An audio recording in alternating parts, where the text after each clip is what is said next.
Shalom and thank you for listening to Progressively Jewish.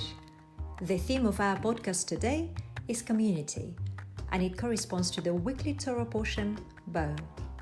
I am delighted to introduce to you the members of Nottingham Liberal Synagogue, Jesse and Dan Clark, OBE, Karen and Solly Worth, and Darren Barker, who will talk in this episode about their community and the future of progressive Judaism.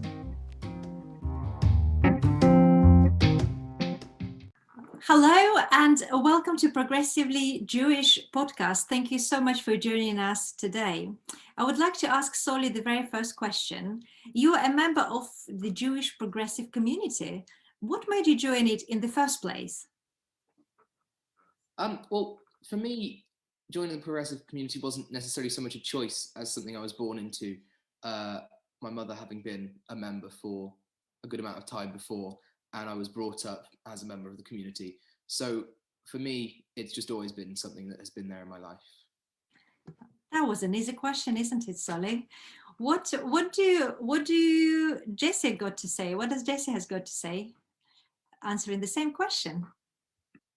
Yeah, so like Solly, I was born into and brought up within Nottingham Liberal Synagogue. My mum was a member, but having grown up, I've now rejoined as a member, and I think that is probably because of that strong link with family and community, and having sort of moved away when I went to university, realizing that perhaps I wanted something familiar, and that was an important part of my own identity and my own way of thinking about who I was and how I understood the world is a really important part of being a member. Thank you very much, Jesse. That's interesting. Now I will ask your dad, why did he join our community? Dan Clark. Thank you, Rabbi. Yes, I suppose the simple answer is I joined the community because my wife was a lifelong member of the community. Of course, we weren't married at the time. At the time I first had a connection with liberal Judaism, we were both still 17, both still at sixth form. But I became associated with the community right back then. The slightly more complicated version is, although I was associated with the community from right back then, I had what you might call a fairly long probationary period, because it was about 15 years after that first contact before I converted and became a member in my own right. That's really interesting, Dan. You see, it was special for you to come on the Progressively Jewish podcast for me to find out that actually you converted, you made that decision only 15 years after you and Jill married. Oh, that's better for us. You made a great asset for our community. And now I would like to ask Darren Barker, who is married into the third generation of the members of our community, asking, you've got your children are third generation. I think Darren's wife, Gemma, is the second generation of the members of our community. What made you join our community? So I mean, probably the food, I think, was the driving factor. As well as love. So I met Gemma, and so my sort of religious background really was a very sort of loose Christianity through my parents. Very, very informal. My parents weren't great churchgoers either, and neither was I. But when I met Gemma, I started to get sort of slowly integrated into the liberal Jewish community through all of the great festivals and events. So the answer, I suppose, is kind of love and immersion in sort of Jewish culture. And now I am Jewish because I converted. So Gemma and I did a year-long course at Southgate Progressive Synagogue. And I converted, which was a great sort of process, and very enjoyable, and I've met many of my sort of lifelong friends through that process, and we're now very much kind of part of this very sort of all-embracing liberal community in Nottingham. So the short answer, food, but yes, love. Oh, that's lovely, Darren. And you're now a member of the vision committee. We come up now with the vision for the whole community, and that's wonderful to have you on that. Well, thank you very much. Food and love. And I wonder, what was the reason for Karen Worth, Solly's mum, to join our community in the first place? Was it food or love, Karen? Well, all of those, both of those things are also important to me. But I was born into a liberal Jewish family in London and was raised through Finchley Progressive Synagogue, which was very important to me. And then when I came to Nottingham to go to university, I basically started a very loose connection as a student, and then it was years later when I sort of...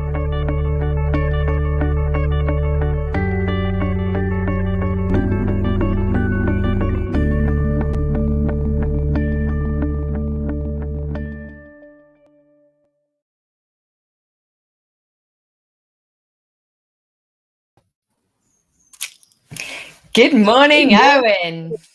Good morning, Charlie. Lovely to see you. And I'm sure, like me, you're absolutely on a roll and all over the place with excitement this morning. I am. So much to get through. And it's really all about collaboration, inclusion, breaking down walls, and taking away some great ideas for where we're going next and how we're going to really include everyone, or to use my watchword, inclusion in action is what it's about today. Back to you. You're right, Owen. This is the take-home part of our programme, and we've got a really exciting schedule, and I'm just going to give a quick run-through of what lies ahead just so our listeners can really follow the programme today. But before I do, I just want to remind people that what they were listening to was Rabbi Tanya and members of Nottingham on the Progressively Jewish podcast, which, along with Do You Know What, gives us two amazing podcast offerings that our listeners might want to take away with them if they're missing Biennial conference afterwards, and they're available both on iTunes and on Spotify and other good podcast accessible stations. Anyway, back to today's program. So next we've got what's the future of 21st century Judaism, and we've got a whole panel of people who may not, except for Rabbi Tanya, be members of liberal communities, are certainly part of the extended liberal Jewish family, and we're really glad that they'll be with us today, but I'll leave the panel to introduce themselves. And then at the same time, or at 10 o'clock, we've got Mahmad, which is on the LJY Netzer Zoom link. And that's with our amazing LJY team led by Jess and Josh. At 10:30, we've got Creating British Jewish Community Outside the Establishment, which is an incredible alternative Jewish spaces panel. And that will be led by Rabbi Leah Jordan, one of your co-chair, Owen, of Biennial. We've then got Breaking Down Walls, lessons from our youth and our young adult communities, and that's at 11:30 on 11:30. And remember, everything is both live on our streaming channels, but also you can join the Zoom watch parties if you have registered for Biennial. And that's featuring JW3, BKY, Norwich Liberal Community, and our chaplain, our very own chaplain, Rabbi Anna Posner. We've got a whole series of lunch and learns today, one with Rabbi Dr. Margaret Jacoby, one with Rabbi Alexandra Wright, another with Rabbi Richard Jacoby and Mish Sampson, who's going to feature a lot today as we have our real musical end of the programme as well.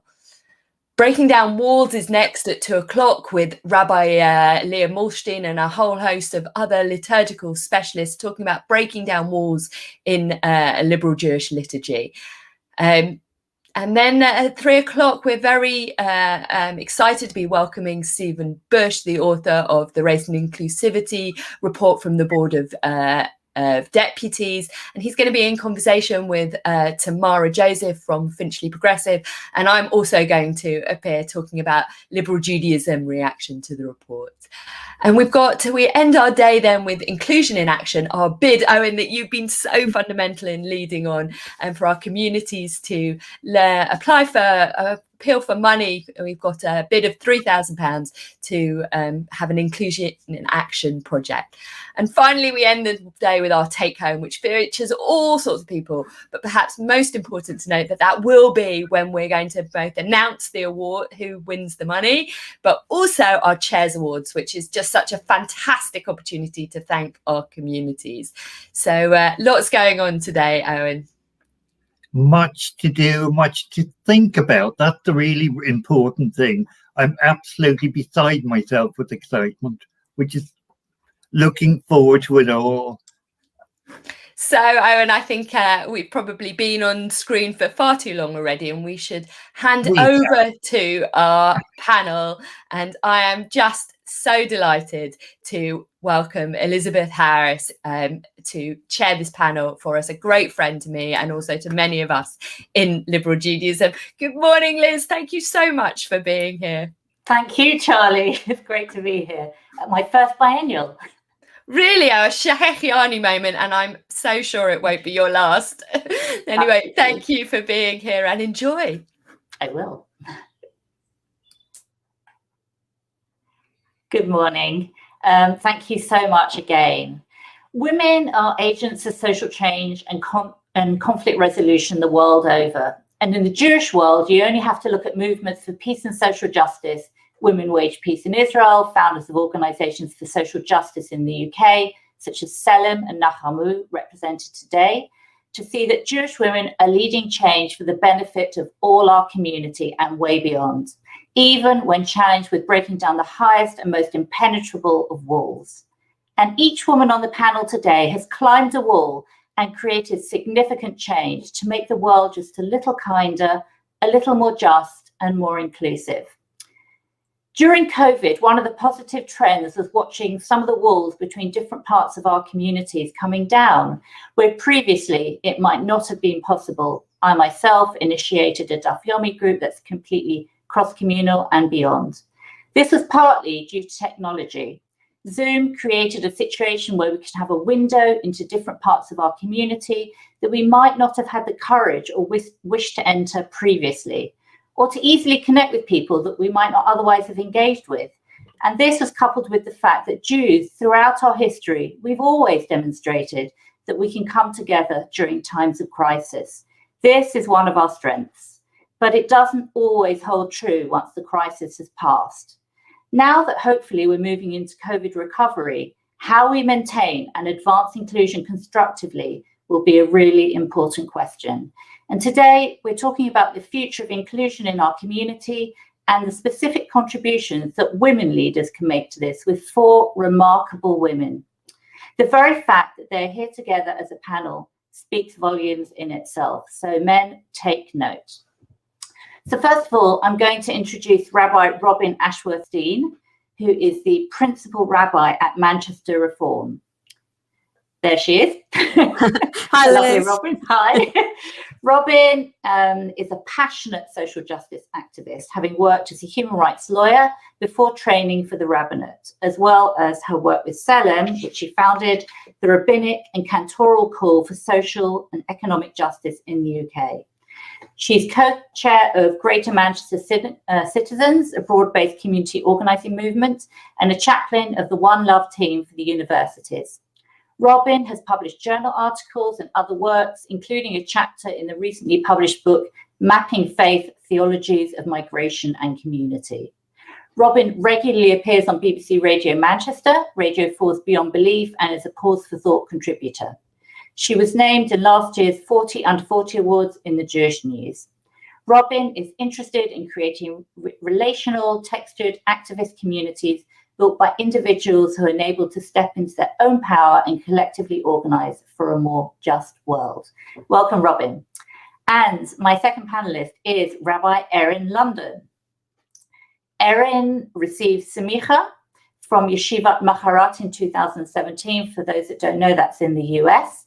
She holds an MA in Applied Drama from Goldsmith, the University of London, and a BA from Goucher College, where her focus was the intergenerational theatre, community building, and theatre with older adults, which led her to work for a number of years in adult care settings. Following Smicha, Rabbi Erin worked and trained as a multi-faith and Jewish hospital chaplain at New York Presbyterian Hospital with a speciality in palliative care. Since arriving in the UK, Rabbi Erin has served as one of the Jewish chaplains at North London Hospice and is involved in various projects within the Jewish community in the UK and beyond. Welcome, Erin. Rabbi Tanya Zakinovich. Rabbi Tanya was, there she is. Rabbi Tanya was appointed full-time rabbi of Nottingham Liberal Synagogue in 2009, so she's no stranger to all of you. Rabbi Tanya was born in Minsk, Belarus. She was involved in coordinating community and education programs for the World Union of Progressive Judaism in both Minsk and Moscow. In 2004, she moved to London to study for the rabbinate at Leo Beck College and came to Nottingham Liberal Synagogue after her ordination. Rabbi Tanya's community engagement has grown over the years. She is a member of the Ethical Improvement Committee of the School of Pharmacy at Nottingham University and of the Bishop's Breakfast. She's a member of the Shrovalti Committee and a member of the Crown Court Panel on Domestic Abuse and Sexual Violence.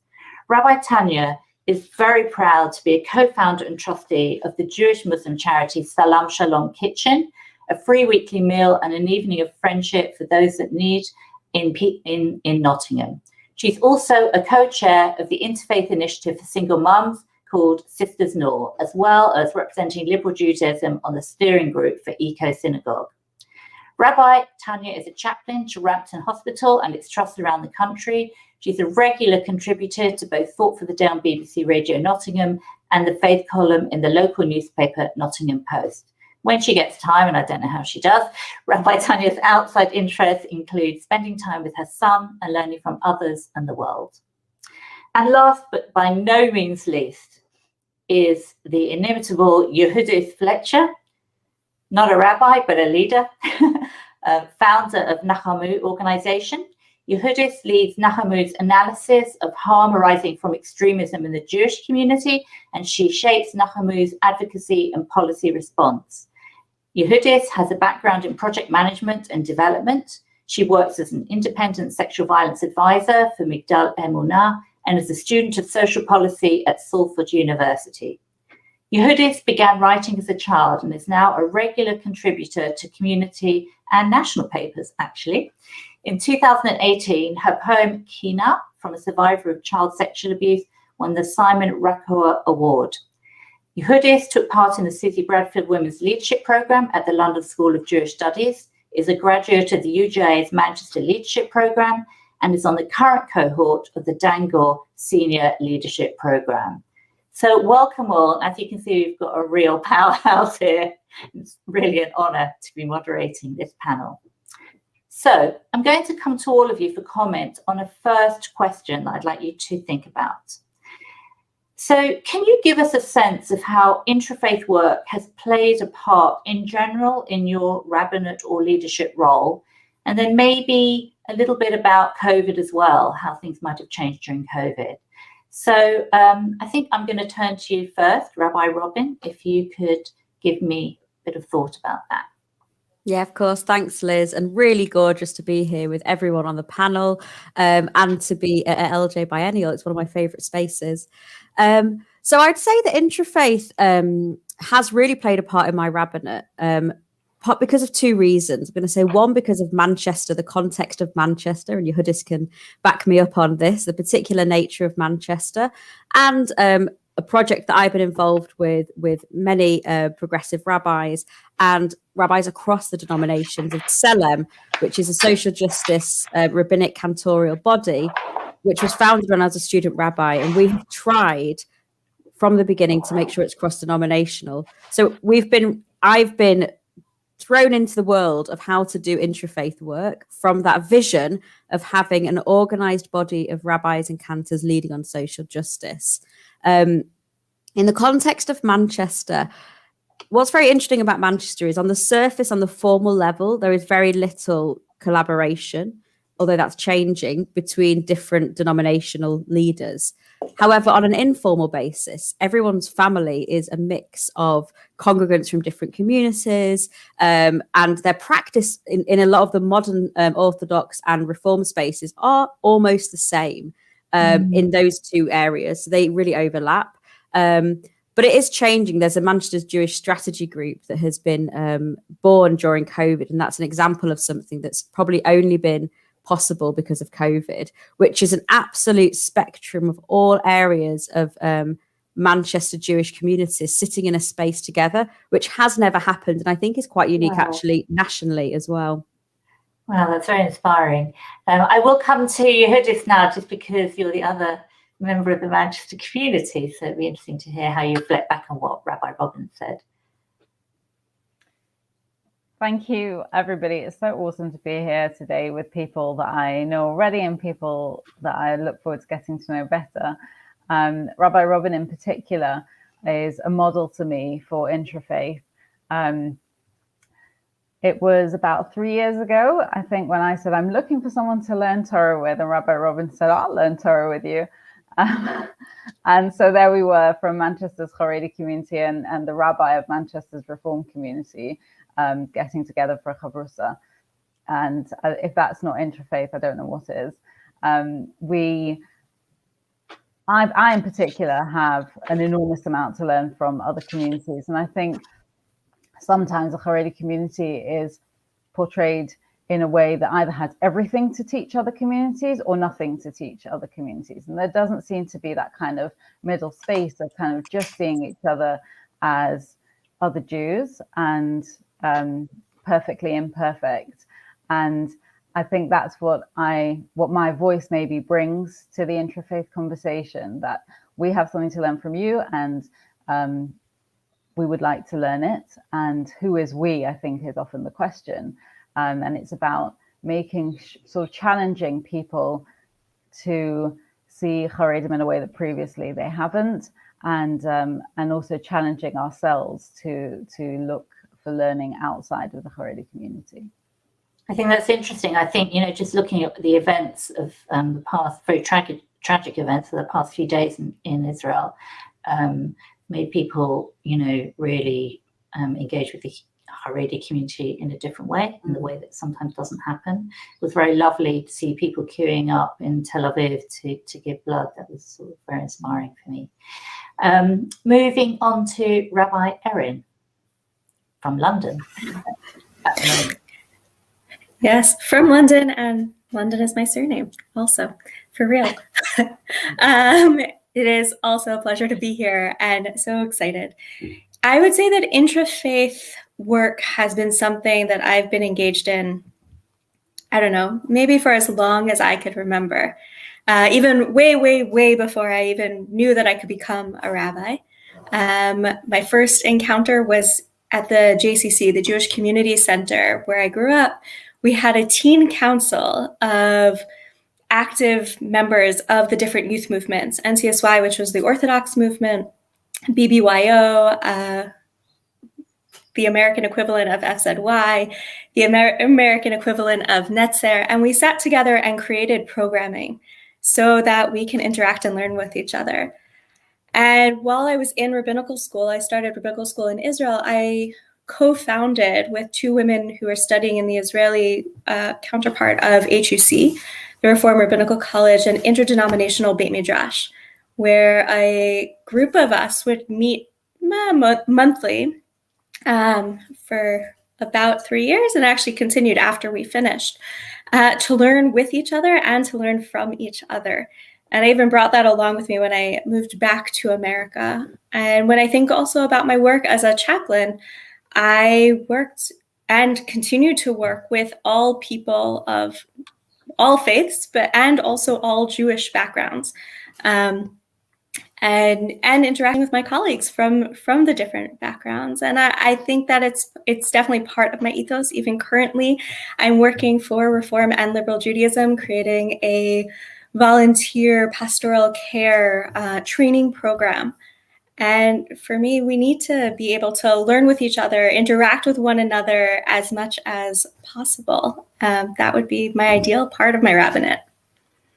That's really inspiring. It's really lovely to how you're coming to liberal and progressive Judaism to do that in some way at the moment. Coming to you, Rabbi Tanya, who I'm delighted to meet today and also hope to get to know better. Thank you so much, Liz. And I'm absolutely delighted to be part of this exceptional panel, including you, Liz. But I would like to say that I actually stepped in instead of Rabbi Rebecca Burke, who unfortunately is not well at the moment. So I just would like to say that we wish Rebecca refuah shlema. We really miss you and hope that you will be with us very soon.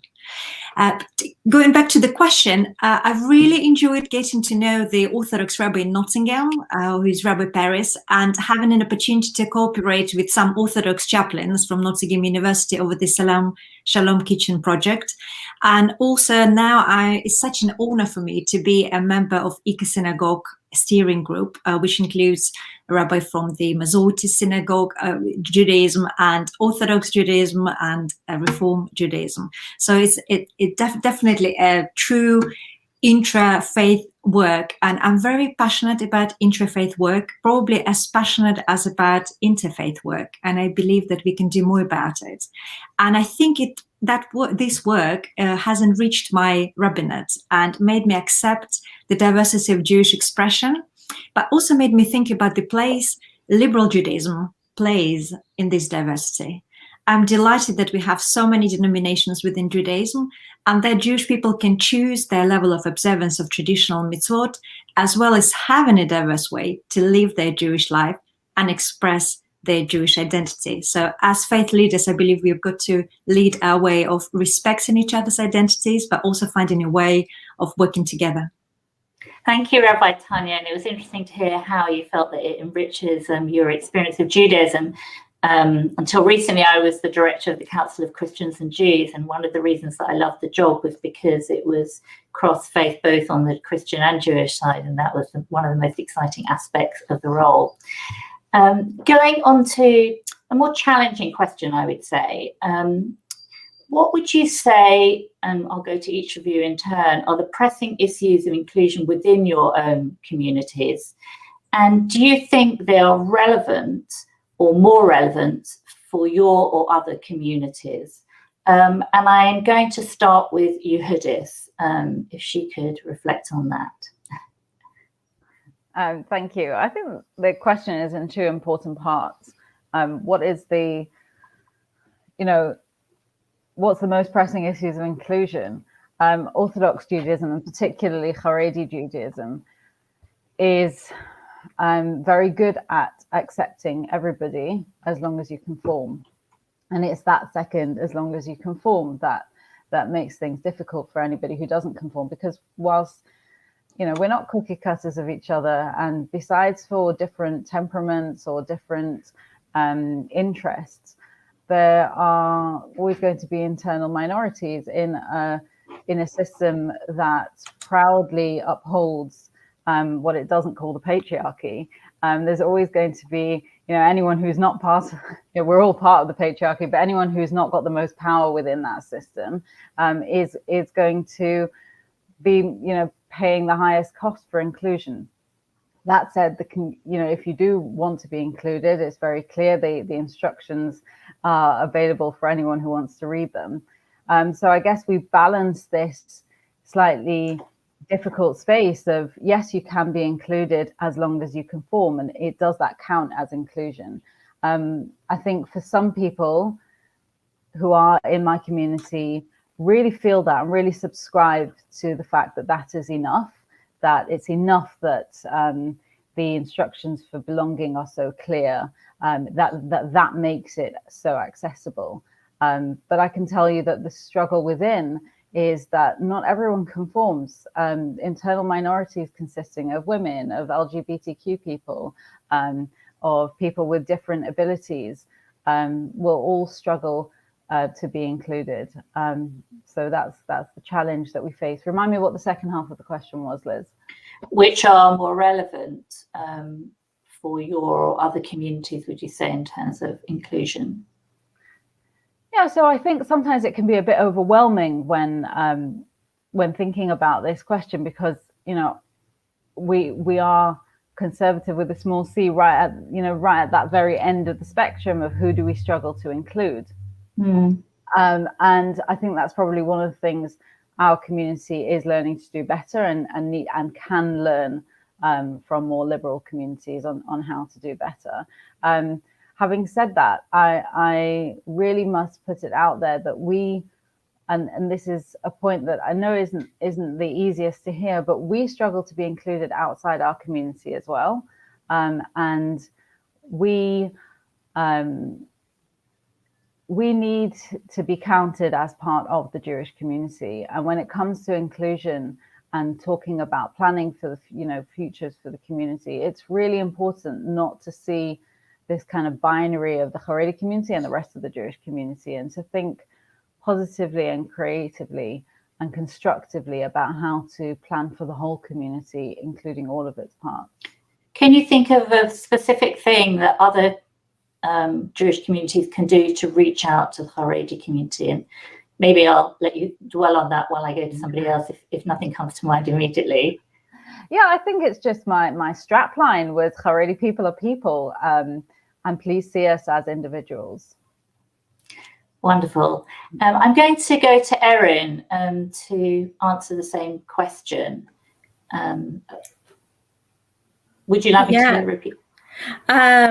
So I think similar to what you just said of inclusion, there are lots of groups of people that are not always included in the best way, or if at all within the community. And I do believe that there are some communities that are working really hard to become more inclusive, whether that is for women, whether that is for abilities and disabilities, whether that is for LGBTQ+, whether that's for Jews of color.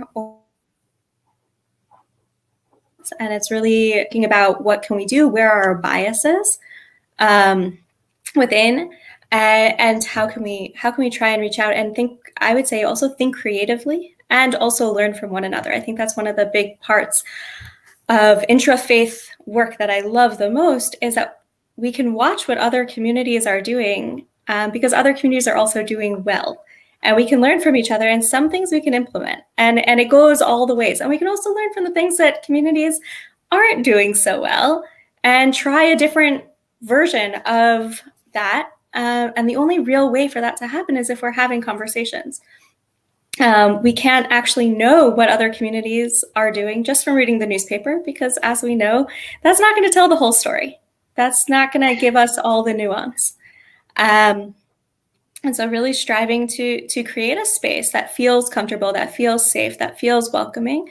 And I think similar to what you just said, when you're dealing with a halachic tradition that is binding, and people believe that tradition needs to be followed, so then the way that conversation happens or has to happen is sometimes difficult, but I also believe that the conversation can happen, and there are ways to create more inclusivity even within the structures that are in place. Thanks. It's really nice to see the idea of keeping the conversation going and not just, getting an image from the Jewish press or whatever it is, which can sometimes be divisive. So I very much like that approach. I'm going to come to Rabbi Tanya now to hear how she feels about this. Thank you, Liz. I think liberal Judaism prides itself for being inclusive. I mean, that's the whole Biennial what's about. When it comes to inclusion, we have more extreme diversity in our opinions about Israeli politics than on inclusion and diversity in our communities. We were a part of a gay marriage campaign.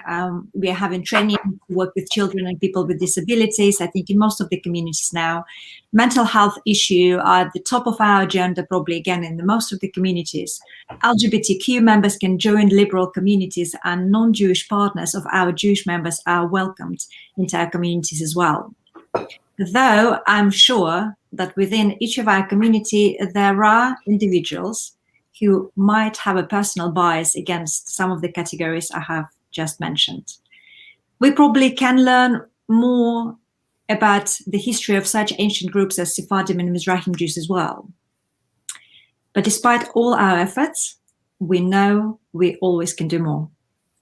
That's a lovely message. I also just wanted to say that Israel is a divisive issue, I think, whatever denomination you're in. Unfortunately, I don't think any of us have a monopoly on that one. But I liked your final word on that. And Rabbi Robin. Great, thanks. I'm so loving this, by the way. I'm learning so much. It's just great. I think one of the challenges that I find as a community leader for a progressive community is that our strapline is that we're inclusive and welcoming. Like, as Rabbi Larry Hoffman says, every progressive synagogue says that on their website, right? And actually, to live up to that ideal is incredibly difficult. I would say this is like the one main topic that keeps me up at night as a community rabbi. How can we embed within our communities inclusion?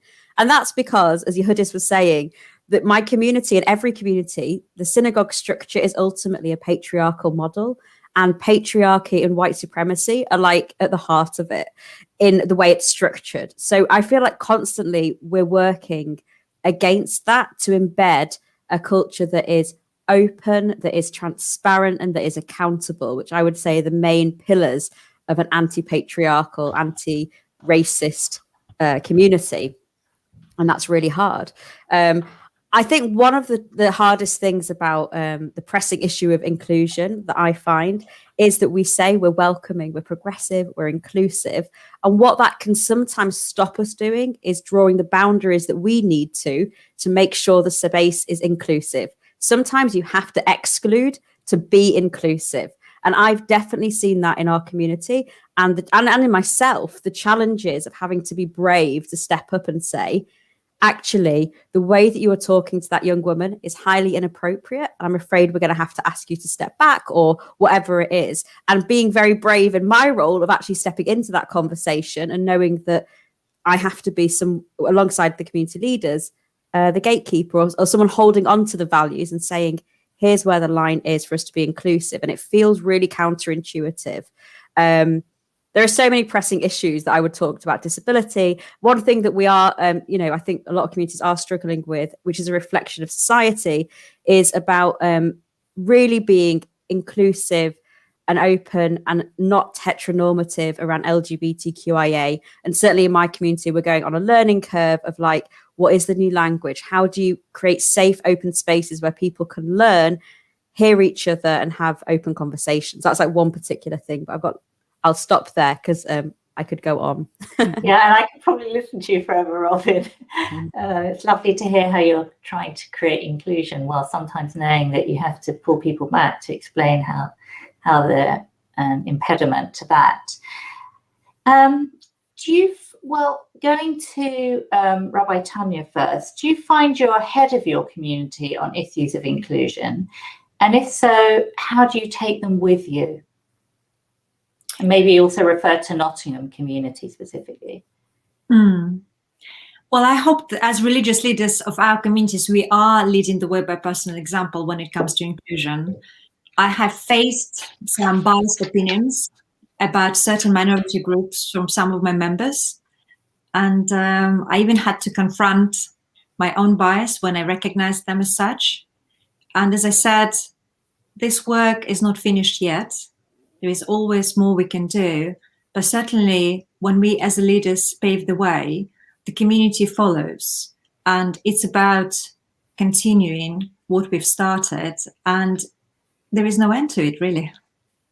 It's good to hear that you say there's no end, that you're always on trajectory of change and improvements. I wonder if Rabbi Erin would like to comment on that.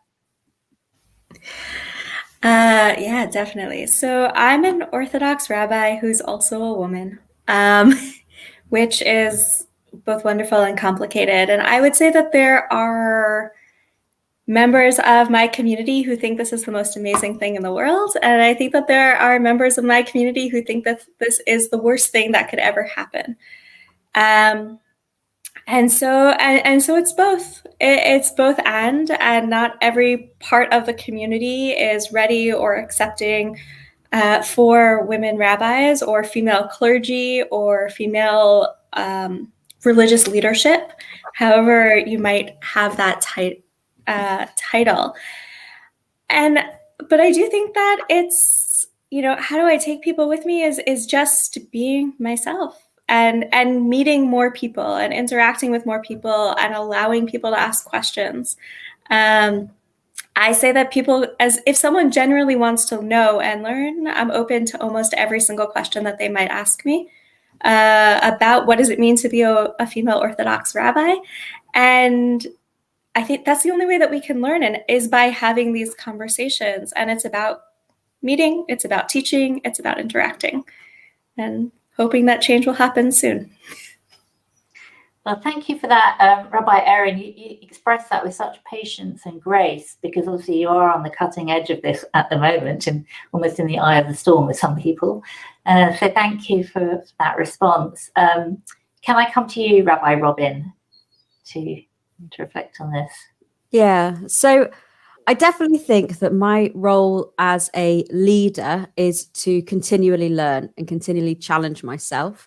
In the words of Rabbi Judith Rosenberry, one of my teachers and liberal Judaism's greats, she says that Judaism is the deconstruction of oppressive meta-narratives. And I've always held that like very deep in my being of what it is my role as leader, to always question, to be a critical thinker and hold on to that vision. That's my role as a rabbi, and to see the potential in the people and processes around me, as Brené Brown says.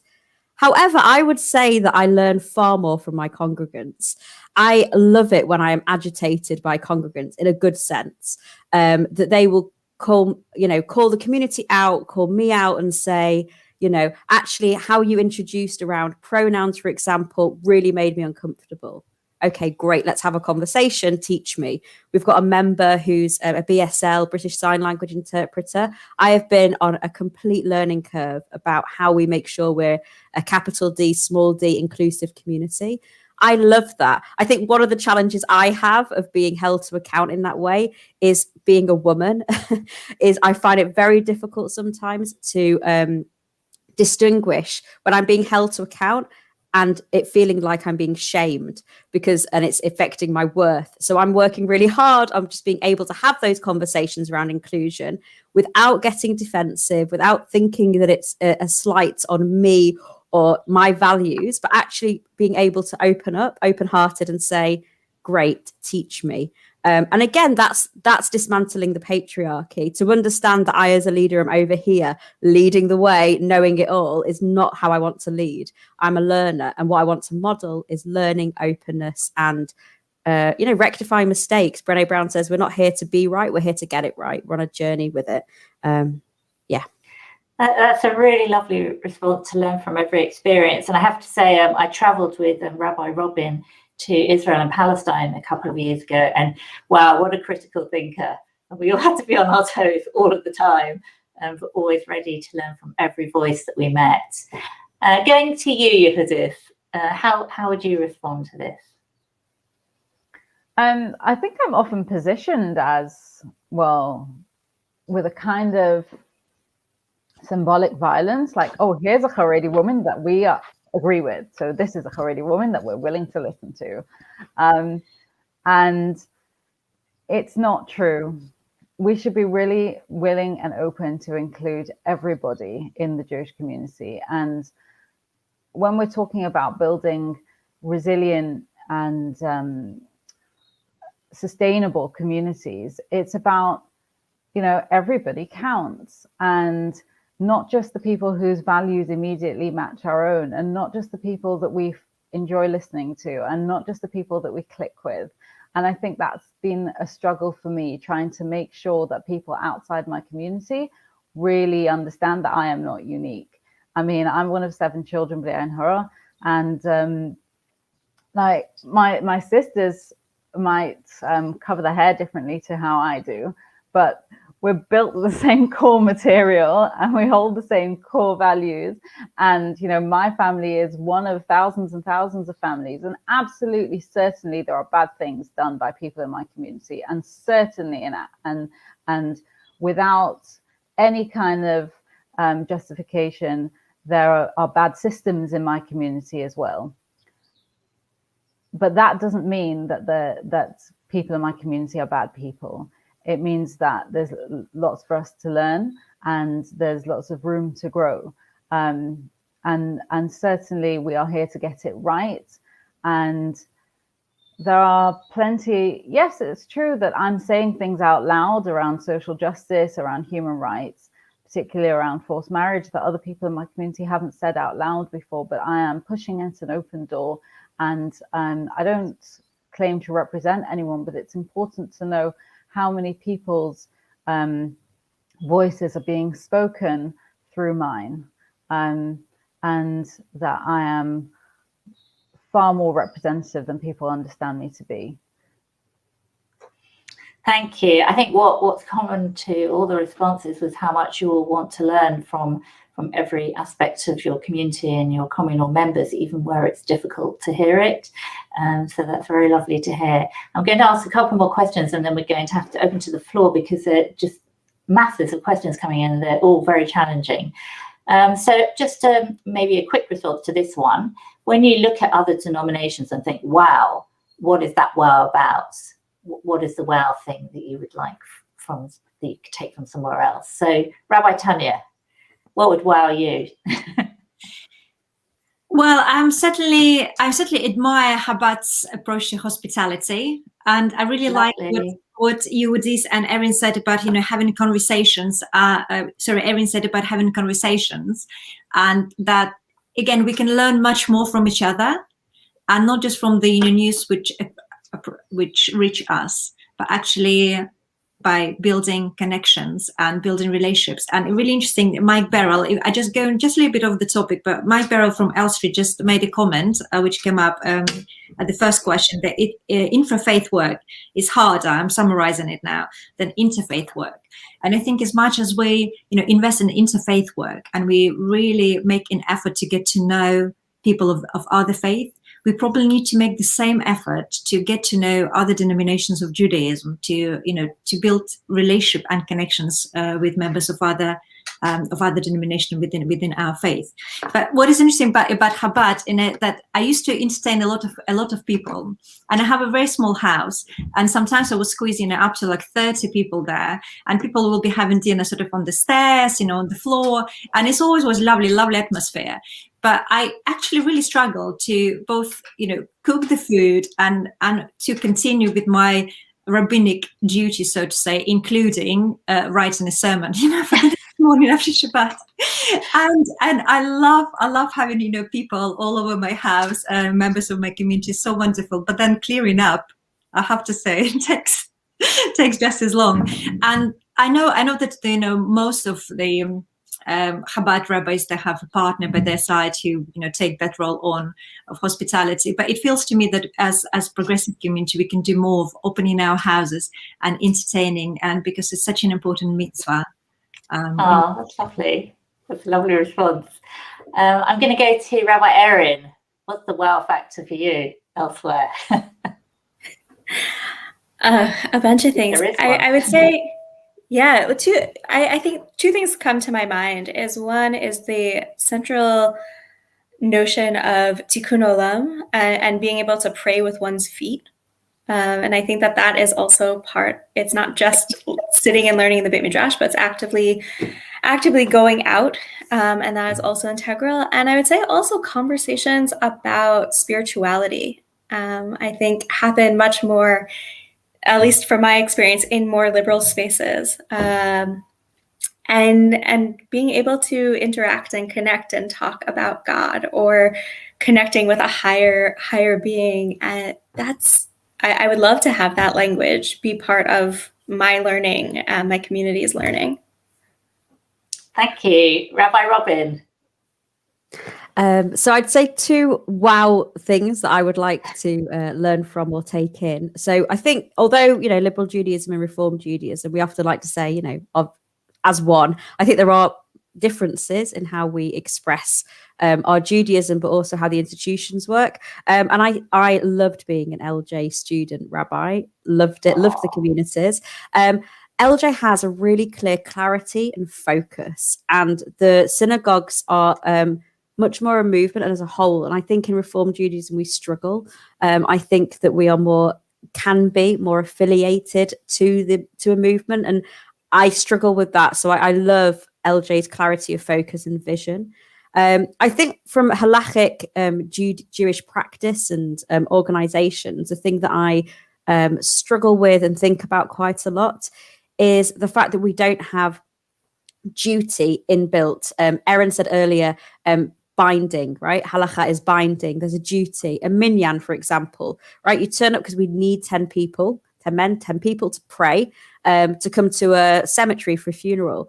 We don't have that inbuilt, and we don't, I think, generally in progressive Judaism, have a really clear post-halachic theology.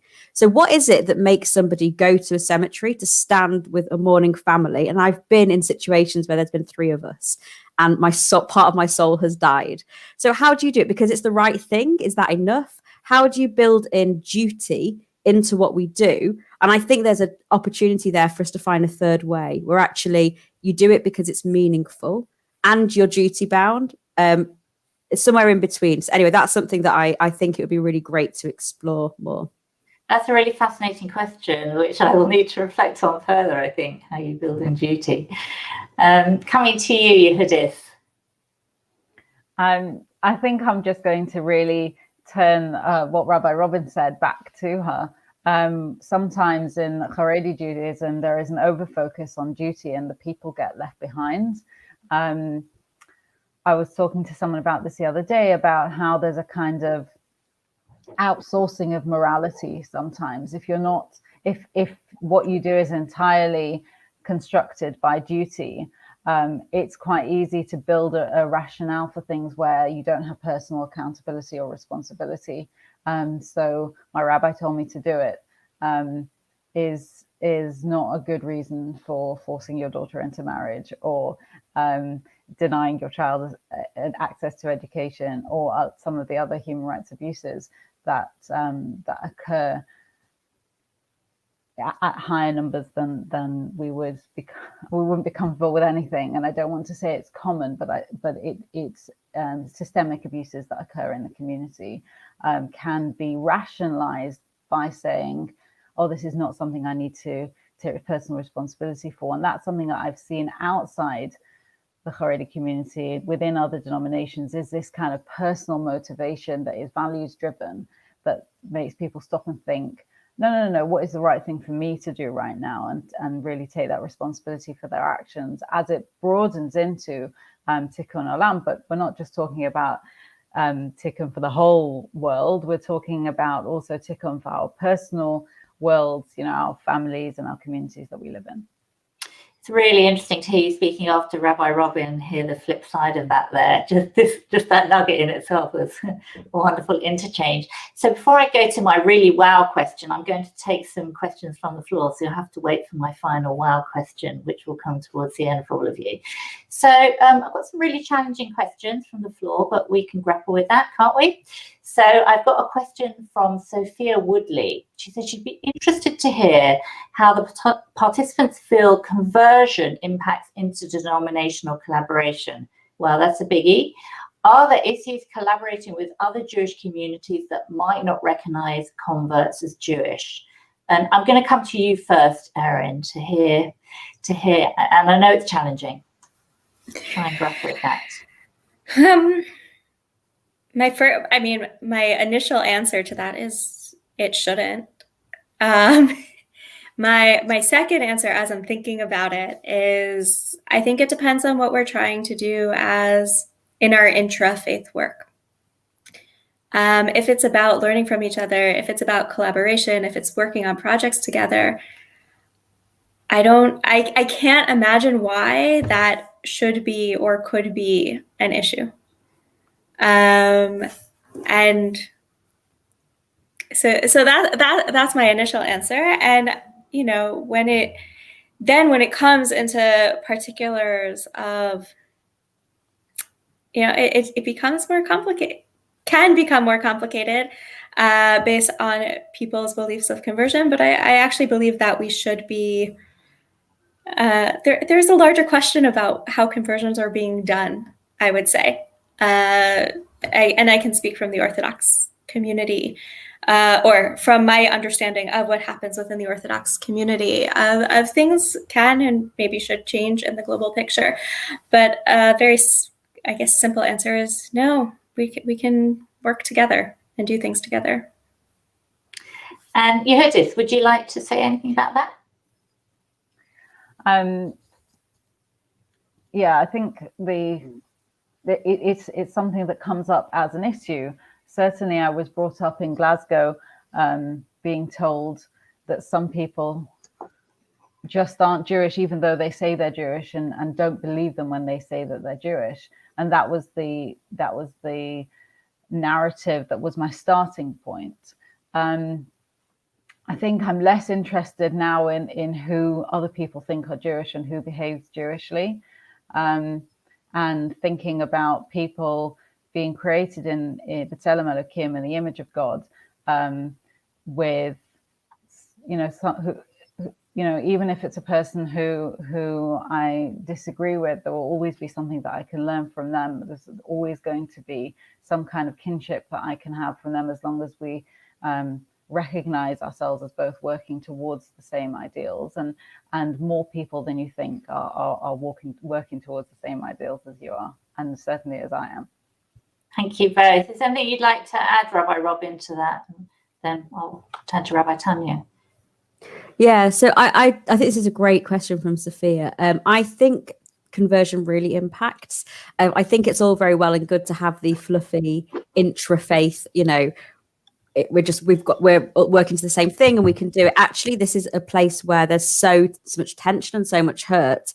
In our Reform community in Manchester, certainly a lot of people's story is that they couldn't find a home within Orthodox Judaism, that they might have been members of a synagogue for generations. Their father's been president, and yet they find someone they fall in love with who wants to convert, and there's suddenly not a home, and they come to Reform Judaism or the Jackson's Ray Synagogue. And certainly we've got like a label of that. That's what it is to be Reform Jewish. It's when you can't, find a home. That's not the full story at all. No. But I think it impacts on our identity. And when I came to Manchester, everyone kept saying to me, "Oh, so and so, they Magayahed. They Magayahed, he Magayahed." And it was kind of a joke for me because everyone wanted to tell me about someone who had converted, right? That they were the ones who had married out, or in that horrible phrase. I think it really impacts on identity. And as Sophia said about interdenominational collaboration, certainly this becomes an issue with burial. We find this in Manchester that I'm trying not to out, I don't want to do Lashon Hara, but there are certain spaces when someone's conversion status will then come into play. So there's like beautiful collaboration around everything, and then all of a sudden, did they convert? And then it's a separate category. And for me, that's so not okay. And I want to really kind of, it's a great question. A lot more to discuss on it, but I think it's a huge issue. Yeah, before I come to Rabbi Tanya, just to say that it was interesting what you were saying about how some people end up in progressive community because they don't know where to fall. And I'm just thinking of my own husband, whose father was Ukrainian Orthodox and his mother was a Jewish Polish Holocaust survivor. But of course, she had completely assimilated after the Second World War, like a lot of survivors. And had it not been for progressive Judaism, particularly Margaret Jacobi, he would not be in the Jewish world today, because he was very much welcomed. I'm not saying he wouldn't have been welcomed by other communities, but there definitely is that sense that, it's easier entry point. Rabbi Tanya, have you got anything to add to that? Yes, very quickly, because I completely agree with Robin on that. And I do think that conversion does impact on our interdenominational collaboration.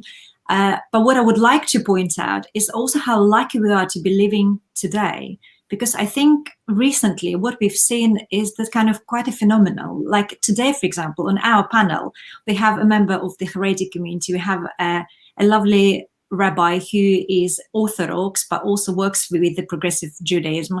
And the fact that particularly in Nottingham, for example, the liberal community is so strong that the Orthodox community has to take us seriously. So I think this quite a historic moment, and I would like to acknowledge it, that more denominations within Judaism recognize the importance of collaboration.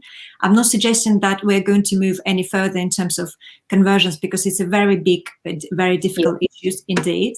But I do think that the historic moment of our moment is we start slowly moving towards definitely collaborations between different denominations certainly within the UK. And as I said, Ike Synagogue is one of those examples. Okay, I'm going to ask a specific question to Yehudith and maybe to Rabbi Aaron, and then I'm going to ask my wow question. So we've got a question from Robert. How would the panel educate Haredi and other communities that struggle with inclusivity, how to understand the core values of progressive Judaism? So let's start with Yehudith. What are your thoughts there?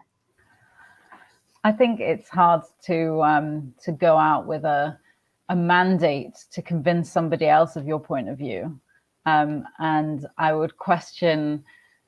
I mean, that I understand that that's what a lot of people want, but I would question whether that's constructive.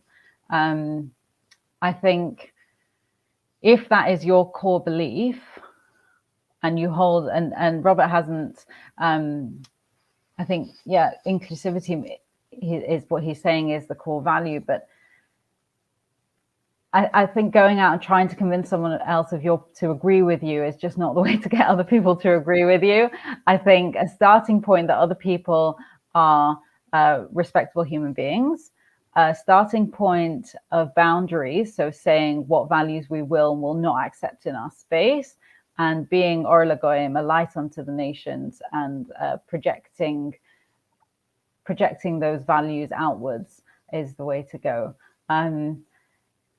You know, like my mind is filled with Mishle right now, like all kinds of things to little tiny snippets of Jewish learning that project inclusivity, project possibility, and all of that. There's so much of these core values of inclusivity within Orthodox doctrine. Like, it's all there. You don't need to convince other people of your point of view. You need to just project your point of view outwards, and they will find it within their own doctrine. They'll come and find you. You got some great comments supporting you on that, Yehudith. And a quick word from Erin before I ask a final wow question. And just to say that there are so many amazing questions here. Maybe there's some way that the Biennial can capture them and have a conversation about some of them later, because some of them are very challenging but important. Erin. I agree wholeheartedly with everything that Yehudith just said. We can't force someone to accept another set of values. But maybe it is it's not about forcing someone to accept the values, but maybe it's learning with others from other communities and doing a learning session on what are values. And each community shares some of their values with each other. And so then it's a shared learning. It's not forcing, because that doesn't work well. Okay, I think we're soon going to be out of time, so I want to ask the key question. As women, is there something specific that we bring, and as women leaders, and as Jewish women leaders, something specific that we bring to the area of inclusion? Over to you, Rabbi Tanya. Definitely, I'll try to be quick. Just by being women in leadership positions, which is still sometimes a struggle to accept, not only within the Jewish community, but also worldwide. We bring that sense of diversity and inclusion to what used to be single gender role. And just recently, couple of years ago, and certainly on a few big online events, I've been challenged as a woman rabbi. And a lovely Orthodox gentleman was very nice to me at the World Jewish Relief dinner until he found out that I'm a rabbi, and then it was a completely different story. So there is still a lot of bias out there, and our work is not finished. And we also, as women, hopefully lead the way to greater diversity and its acceptance within our communities. Okay, Rabbi Robin, we've got 2 minutes apparently, but this is really important to hear. I'll be really quick. I think as women, if we can inhabit our status, as Rabbi Sheila Shulman Zichronah Livracha used to say, as insider outsiders, we have so much to bring. And Hannah Arendt, the political theorist, called it being conscious pariahs. If we can inhabit what it is to be marginal and liminal, to stand in that space of what it is to be included and excluded, we have such a power between us to change the structures and each other. So as women, we're in that already, as many other like different minorities and identities are. So to really inhabit and activate that liminal status or the experience of being excluded. Thank you. Rabbi Erin. Very similar to Rabbi Tanya and Rabbi Robin, of holding those spaces, recognizing and remembering our times of not inclusion. I've seen in the comments a lot of people talking also about marital status and not being included or feeling excluded. And that is a huge part of something that's important to me as also a woman. What does it mean when a woman is not married, especially in the Orthodox community? And so just keeping that in our mindsets, and because that's part of my existence. Thank you. And Yehudith. Thank you. I think there's often an over-reliance on women to set the tone and an expectation that women will do the right thing. So whilst I have that requirement and standard that I hold for myself, I think it's really important not to look to women in leadership positions to set that tone and lead the change, and to continue to expect a really high standard of leadership across the community. So I just want to thank you all. I think you all set an exemplary examples of how we can all do inclusion better. And it's been very, very inspiring. And I'm sure we could continue the conversation for quite a long time with such wonderful women. But I know that we're going to have to close soon. So just a very big thank you to the Biennial for allowing us to have this conversation. And as I said, there were some fantastic questions that we didn't get to. And if there's some way that, we can share them after with some of the speakers so they can offline continue, that'd be fantastic. I think we are now going offline.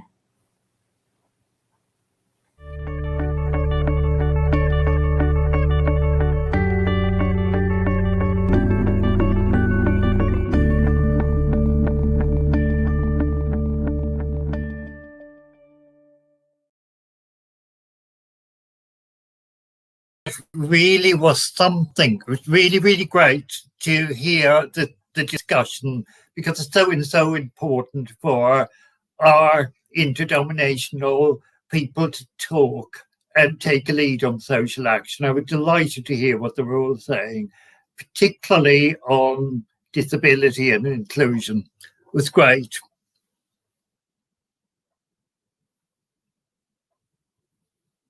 I personally found it such a moving panel, Owen, really, to not only know that on Biennial we create the space, have the confidence to have other voices represented, but to see the dynamic and the great things that these rabbis and leaders are doing within their own community, but also working together, was really inspiring. And while maybe the onus is not on us as women, I certainly am going to be holding on to the conscious pariah that Rabbi Robin talked about, and how we inhabit those marginal and liminal spaces.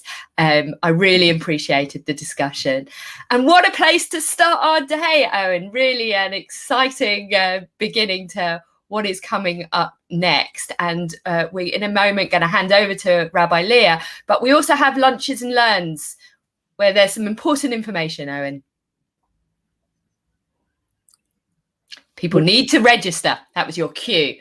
People need to register if they want to attend the lunch and learns. So please, if you would like to attend our lunch and learns, we've got 3 of them today, one with Rabbi Alexandra Wright, one with Rabbi Margaret Jacoby, and one with Rabbi Richard Jacoby and Mitch Sampson. If you want to attend those amazing lunch and learns, you do need to register, because they won't be streamed, and we need to send you to the Zoom access. I think we're ready now to hand over to our next session and to Rabbi Leah. Hi, everybody. Hi, Good Charley. morning. Hi, Good morning. Morning. How are you feeling today? I'm good. I'm ready to go. I'm excited to be at Biennial. How are you both? Very good. Thank you.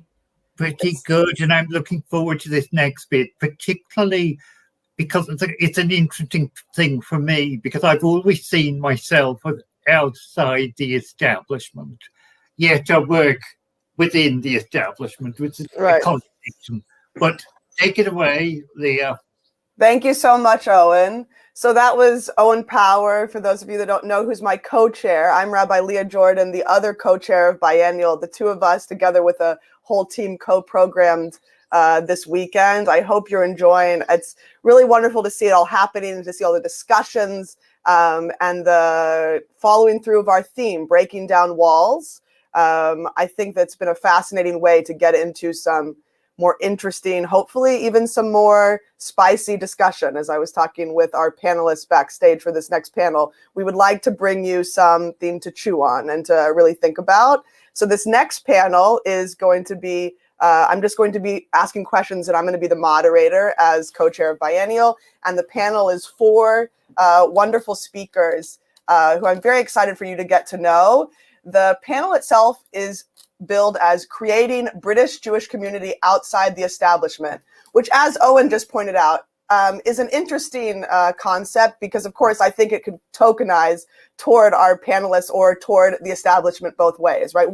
Where is the line? What is the establishment? And I think that's part of the question we're going to be asking here on Breaking Down Walls. As Owen said, he's always seen himself on the outside and yet works from within. And I think in various ways, all of our panelists will be able to speak to that, about creating Jewish space and what Jewish spaces are we creating. It's very much the question, I think, also of this weekend. So I just wanted to tell you who our four are going to be before they show up with their lovely faces. We have Morgan Lev Edward Holleb, the co-founder of the Pink Peacock Cafe, a queer anarchist Yiddish cafe in Glasgow, Scotland. And Morgan is indeed going to be with us today from Glasgow. Tomer Spence, who is a founding member of Na'amod, a movement of anti-occupation British Jews that is also creating social and spiritual Jewish community. Dex Grodner, the founder and host of queer Jewish cabaret, Homos and Houmous. And Charley Katan, the co-founder and musical director of Veranenu, a grassroots egalitarian musical community. And we're very excited to have all four of them here today to talk about who they are and what brought them to the creation of these Jewish spaces across Britain, and what we can learn from them and also be challenged by in their experiences creating these spaces. What is liberal Judaism doing to intersect with these spaces? How are we in relation to what's going on in the larger British Jewish community that they're all bringing? Good morning, everybody. Hiya. It's wonderful to have you.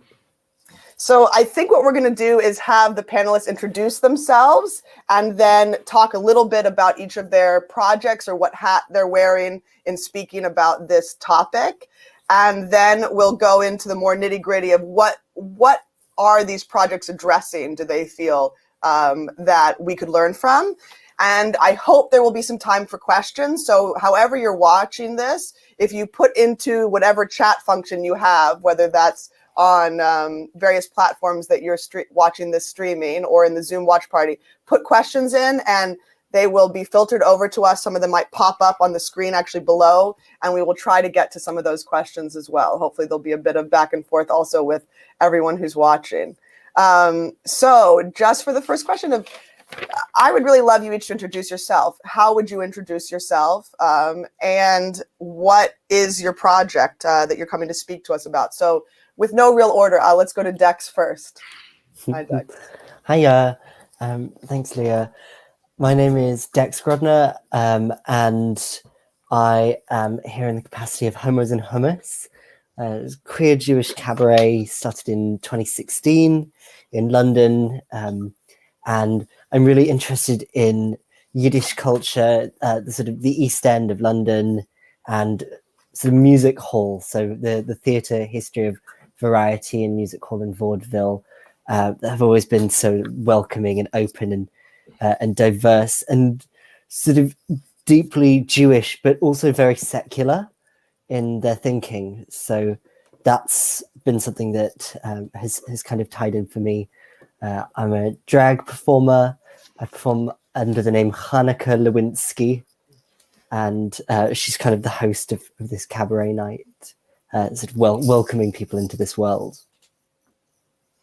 Thanks so much, Dex. I know that specifically we would love to have Hanukkah Lewinsky host.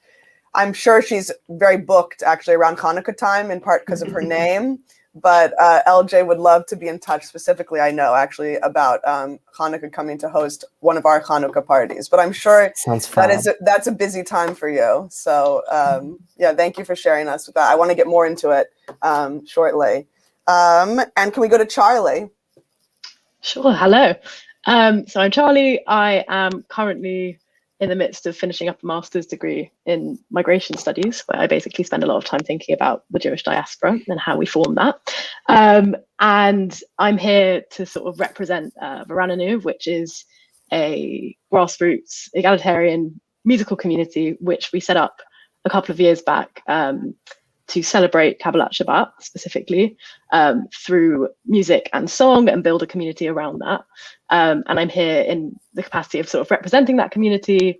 I was involved in sort of founding it, but we don't really have a sort of strong hierarchy. I'm the person who is representing it today. Yeah, and I'm super excited to be here. Thanks so much, Charley. Yeah, I want to hear more about that specifically at some point, about how has that been in pandemic, and how have you been able to meet or not meet, and yeah, what's going on with all of these projects. I think and I know with Veranenu, there's been I think questions around like how do you do it and how does it go forward. I hope that we get into that more. Let's go to Tomer.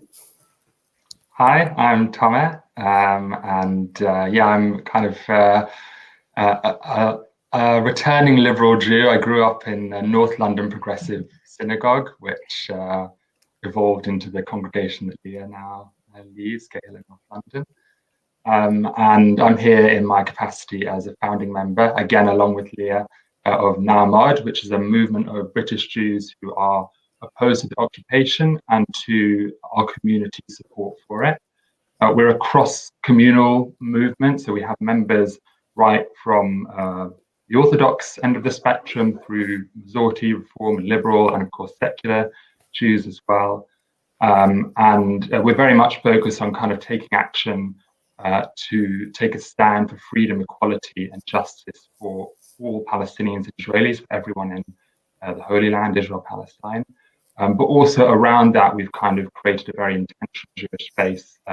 We see kind of our Judaism and our Jewish identities as meshed up, joined in with our support for human rights for everyone in the region.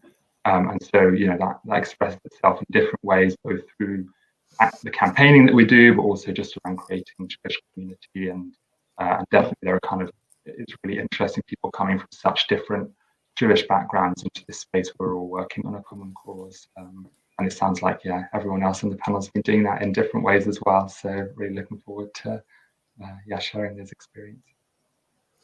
Thank you, Tomer. Yes, as Tomer said, I'm a founding member of Na'amad, and so it's the one of the four things we're going to talk about today that I have the most personal experience with. And I think what started me thinking about this, which is that I know that Na'amad was founded a few years ago for the specific purposes that you talked about, Tomer, and then also it's become a social and a spiritual space. And I'm just would be interested in, I think, the overlap between all of these spaces, that they're doing a lot of things and they're filling different needs, but actually I would be curious about what kind of culture and social Jewish space is being created around, and I think that that's kind of maybe at the heart, I would say, of some of them in some ways. And yeah, thank you for that. And last but not least, Morgan, tell us about yourself. Hi. So I am a non-binary transsexual anarchist Jew. I'm calling in from Glasgow, which is where my project is. So I am one of the co-founders and one of the board members of the Pink Peacock or Cafe, which is, like you said, a queer Yiddish anarchist cafe that we're opening. We've got our premise and we are renovating it now, so that's what we're doing. But some of the other sort of like important notes that we hit is everything in the cafe is pay what you can down to zero. And it's like an anonymous pay system. So there's dignity in accessing food, regardless of what your income is. It's also a late night and a dry space. So it's an alcohol-free space, which makes it family friendly. Basically, it's a social, queer, and Jewish space where people can access Jewish life without, like, outside of shul and outside of private Jewish life. And then likewise, it's a queer space, which Glasgow just is in desperate need of more queer spaces that aren't nightlife spaces, which are also fabulous, of course. And yeah, I'm really excited to talk about the spicy, get into that with everybody. Because the other important thing about it is a queer and a Jewish space. Everybody is welcome except for cops and for TERFs. For anybody who doesn't know, that's trans folks who call themselves feminists. And we're also an explicitly anti-Zionist space. We are BDS compliant and we support Palestine in their pursuit for liberation. Thank you so much, Morgan. I think hopefully we'll get into some more of all of that. I agree. I want to get into, the question, I think, of this biennial, which is how is liberal Judaism meeting the needs of the people who are within it, and how are we falling short, and how do we need to take account? And one of the reasons, very transparently, that I wanted to do this panel is because I feel like we're all part of a British Jewish ecosystem, and we all also are in different constellations of that. And I think there's a lot of synergy and overlap in some ways between the various spaces, and that also we need really to be challenged by each other. And I wanted especially to speak about that, which is to this next question, which is, what need or needs does the space you are creating and have created and are part of address that you felt weren't being addressed? And that is an important aspect that space brings. Can we go with you first, Charley? Sure thing. So I guess the origin story of Veranenu came from experiences that I and a couple of friends had being part of the services of Nava Tehillah in Jerusalem for a couple of months, which we found to be radically different, I guess, to anything we'd experienced back home in the UK. And so when we came back, we had this idea of, what would it be like to create some kind of equivalent community where we were, which was in London, and how could we sort of build not only sort of really new and vibrant services, which would involve like new music from around the world, but also how could we build community kind of within that. It took a couple of years to get it off the ground. I think now, like sort of reflecting on what we did accomplish over the year or so pre-pandemic, where we were meeting once a month, I think the needs that we felt weren't being addressed, I think first of all were that there wasn't really a space for people to come together in a very sort of non-formal way, where they weren't being asked to really commit to anything other than just sort of, come to a service and enjoy it and give yourself to that. I think the specific way that we do services doesn't really assume any prior knowledge. So it will be melodies repeated over and over and over until sort of everyone catches on, everyone has the words with, transliteration, all of those different things. So that, you can come with having no prior experience of that prayer, as long as you're willing to kind of be part of the sort of communal voice, then that's something that would welcome you into it. Something else which I think was kind of unique, or something that I hadn't experienced before, was that we would we would ask for one person from the community each time, usually a different person, to guide the entire service. So it was open to anyone who had been to a Veranenu service before, could put themselves forward to sort of provide some kind of link or sort of drush, which went spread over the entirety of the service, to sort of guide the thing. And that was open to anyone. We've had rabbis, we've had complete people with no experience of those sort of leadership before, people who sort of bring poetry into it, people who bring commentary into it, all of these different things. And I think that has also been a really kind of special thing. And I think lastly is this very important kind of social aspect. So we would hold the services in different people's living rooms, whoever could host us. And what I think it sort of ended up being, and what I think we want to sort of reorient ourselves post-pandemic to be, is to create a network among people who are sort of doing the work in various capacities in various spaces, and giving them some kind of community, spiritual home that they can meet other people, build really strong bonds, and sort of go forward from that. So it's like a kind of recharging, incubating space, which is sort of derived from the liturgy of Kabbalat Shabbat. So yeah, I think those are sort of like the broad overview of where I think it was going, and where I think we sort of do something different. Charley, really quickly to that, can you tell us a bit about Nava Tehillah in Jerusalem, and what about, like, if you've never been, what about that service was so striking that you wanted to bring? You know, what was British Jewish, prayer missing that you felt like that added? Yeah, okay, so Nava Tehillah services were sort of, the blueprint is that you have a ton of musicians playing all sorts of instruments, from sort of like cellos, guitars, mandolins, flutes, saxophones, all these sort of things going on. And they would sit in a concentric circle in the middle, and then sort of radiate out of that, like with all the sort of congregation, like sort of, behind them. And their specific sort of way of going through a service is to focus on the Psalms, 7 Psalms, which are meant to be for one for each day of the week, and then culminating in L'Chadadi, and then Shabbat has entered, and that's wonderful. And there were parts of that where we really wanted to emulate. So that sort of 7 Psalm structure, it had become is the thing that we use for Veranenu. And the sort of idea of having, this sort of musical core where anyone who plays any instrument who wants to come and be part of that sort of musicians circle is welcome to do so. However, something that we sort of departed from them from a bit is that I used to play with them, and I felt like there was a sort of kind of like an ego-based thing around it. Like if you were in the musician circle, then you were kind of like had this sort of like celebrity status within the service, and I didn't really enjoy that. I feel like that was kind of like antithetical to the idea of like really communal spiritual leadership.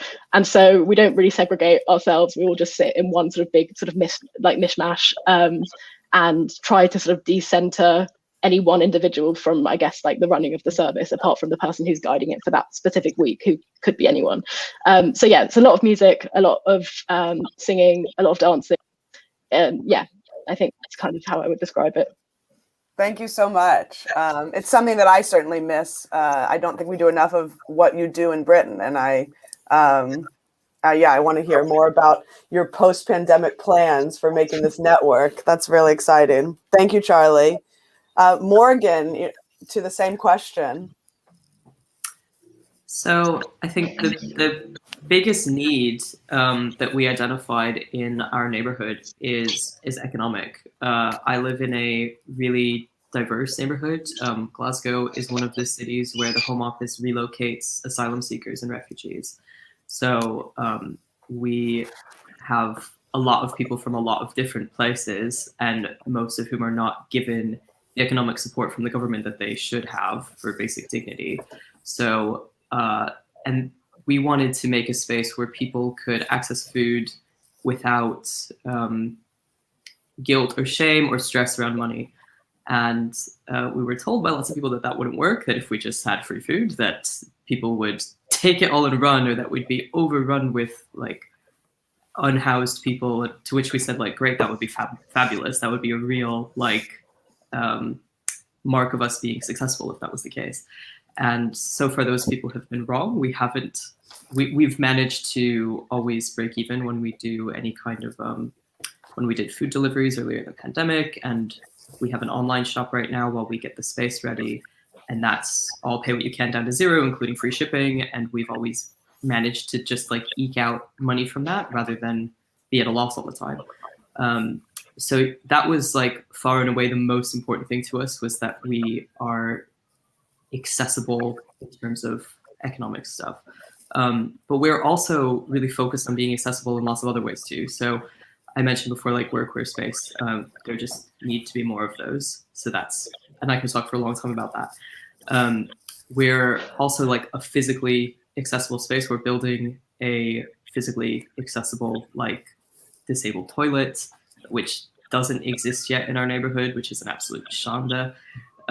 We're also spend a lot of time thinking about other access needs like communication, whether that's through ESL or through different languages or through writing stuff down, we think about like being autism friendly because most of our board members are autistic. So that's actually something that's really easy for us to think about in terms of like lighting and sound and all this kind of thing.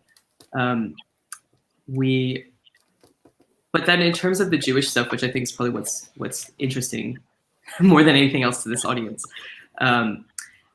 there are a couple of barriers that I think that most young Jews experience to accessing Jewish life, and I think one of those is the like tacit or explicit Zionism of most Jewish establishment spaces. That's a huge barrier to people because we don't like to have to hold our nose about politics. But I actually think that's the smallest barrier. The second is that like the assumption or like expectation of experiencing discrimination. So like as a queer person, if I go into a shul that I don't know, or I go into any kind of Jewish space that I'm not familiar with, I'm anticipating to be discriminated against, and whether that's fair or not isn't really the point. The fact that people expect that discrimination means that it's a barrier. And then the third one, which I think is actually like the biggest barrier to people, is the sense of imposter syndrome. At least this is what I've noticed in my own communities, is that like Jews who did not grow up with a traditional Jewish education, who did not grow up going to shul, are afraid that they're not really Jewish enough to access Jewish spaces, whether that's because they're patrilineal, or whether that's because they don't read Hebrew, or they're not familiar with the prayers or like the holidays outside of Hanukkah or whatever. So that really informed how we made our space, or how we're making our space, to be like really, really welcoming to those Jews who don't feel like they have a home somewhere else. And that's the experience of a lot of our board members as well. So it's peer-led rather than feeling paternalistic. Yeah, I think we also just really wanted a social space that's explicitly anarchist and explicitly like anti-capitalist and anti-imperialist. And I could talk for a long time about anarchism, but I'll just say that it's such an important part of Jewish history, and especially of Yiddishkeit, which is where we sort of focus. But it's something that's denied to us in our learning, whether that be through like traditional Jewish education or just general like cultural omission. So we're really excited to be part of the Yiddishkeit like anarchist revival, I guess you could call it. Thank you so much, Morgan. So much there. I hope we get to circle around to some of them. Specifically, you were saying young Jews expecting discrimination going into spaces. I hope we can circle back around to that, and to imposter syndrome that you talked about. And yeah, the intersection that I feel like would be really juicy if we have the time to come back to around what is this affinity between Yiddishkeit, as you call it, Yiddish culture or Yiddishness, and queerness and lefty politics, anarchism specifically. I think there's a lot I would love to look up more, hopefully, and hopefully it'll resonate with other people's projects here as well, other folks' projects. Let's move on to Tomer, speaking of Israel-Palestine and Zionist spaces, non-Zionist spaces. What's going on with Na'amod, Tomer? And yeah, what needs is it filling? Yeah, so on the kind of the Zionist question, so we are a very broad-based movement, and we don't take a position on Zionism. So we welcome anyone who's a Zionist, a non-Zionist, or an anti-Zionist, whatever else they define as post-Zionism, as long as they kind of share our opposition to the occupation and our belief that everyone in Israel-Palestine should live in freedom, equality, and justice. But our existence definitely reflects, I think, the centrality that Israel holds in Jewish life today in the UK, but I think in all diasporas. And I think that the kind of gap we fill or have filled, what drew people to create us and join us is that I think there are a lot of people in the Jewish community who maybe feel that when it comes to Israel engagement, which happens so much, there's kind of an expectation or a requirement sometimes that you check some of your Jewish values at the door when it comes to talking about Israel. So, I think in most Jewish communities, and particularly in progressive Judaism, There's a lot of focus on human rights, for example, on equality, and supporting those initiatives being an expression of theology, of the idea, for example, that that Tselem Elohim, we're all created in the image of God, and we all have a shared humanity. And we do that in a lot of contexts, both in the UK and around the world. But I would say sometimes, if not often, that stops short a bit when it comes to Israel. And that's not to say that we don't ever talk about human rights when it comes to Israel, but I think it can be more withheld because of all sorts of structural and emotional and religious reasons than it is in other contexts. And I think for a lot of people in the community, that's really difficult. There's kind of a disconnect there. And I think I didn't grow up in a youth movement, but a lot of other people who founded and have joined NAMOD did. And I definitely think I hear a lot of stories from them about how, they were taught to hold and express certain values as part of their Judaism, but it was ring-fenced somewhat from the way they engaged with Israel, and which is, again, kind of a very central part of how they experience Jewish life. And I think that's something we've also seen recently around, there's been a lot of work in the Jewish community over the past year, in particular, thinking about our complicity in racism and aspiring to be anti-racists. And that's really important work. But again, sometimes it hasn't extended. I think there are many examples we've seen where it hasn't extended to racism expressed towards Palestinians, which unfortunately is quite widespread, I think, in the Jewish community. And so, yeah, there's something going wrong there, or some kind of disconnect, which, yeah, I know a lot of people in the community feeling, which is what the Jews are NAMOD. And I'd say the other kind of gap we're addressing is that, again, when we talk about Israel-Palestine, the Jewish community, there is a lot of talk around peace, around wanting peace, around aspiring towards a two-state solution, which is what most British Jews support, and particularly more so in progressive streams, there is some talk about the occupation and the human rights violations that occur there. But that's usually as far as it goes in terms of just, talking about it. And it's kind of been the same words, same conversations for most of my life, certainly since probably the past 20 years after the Second Intifada.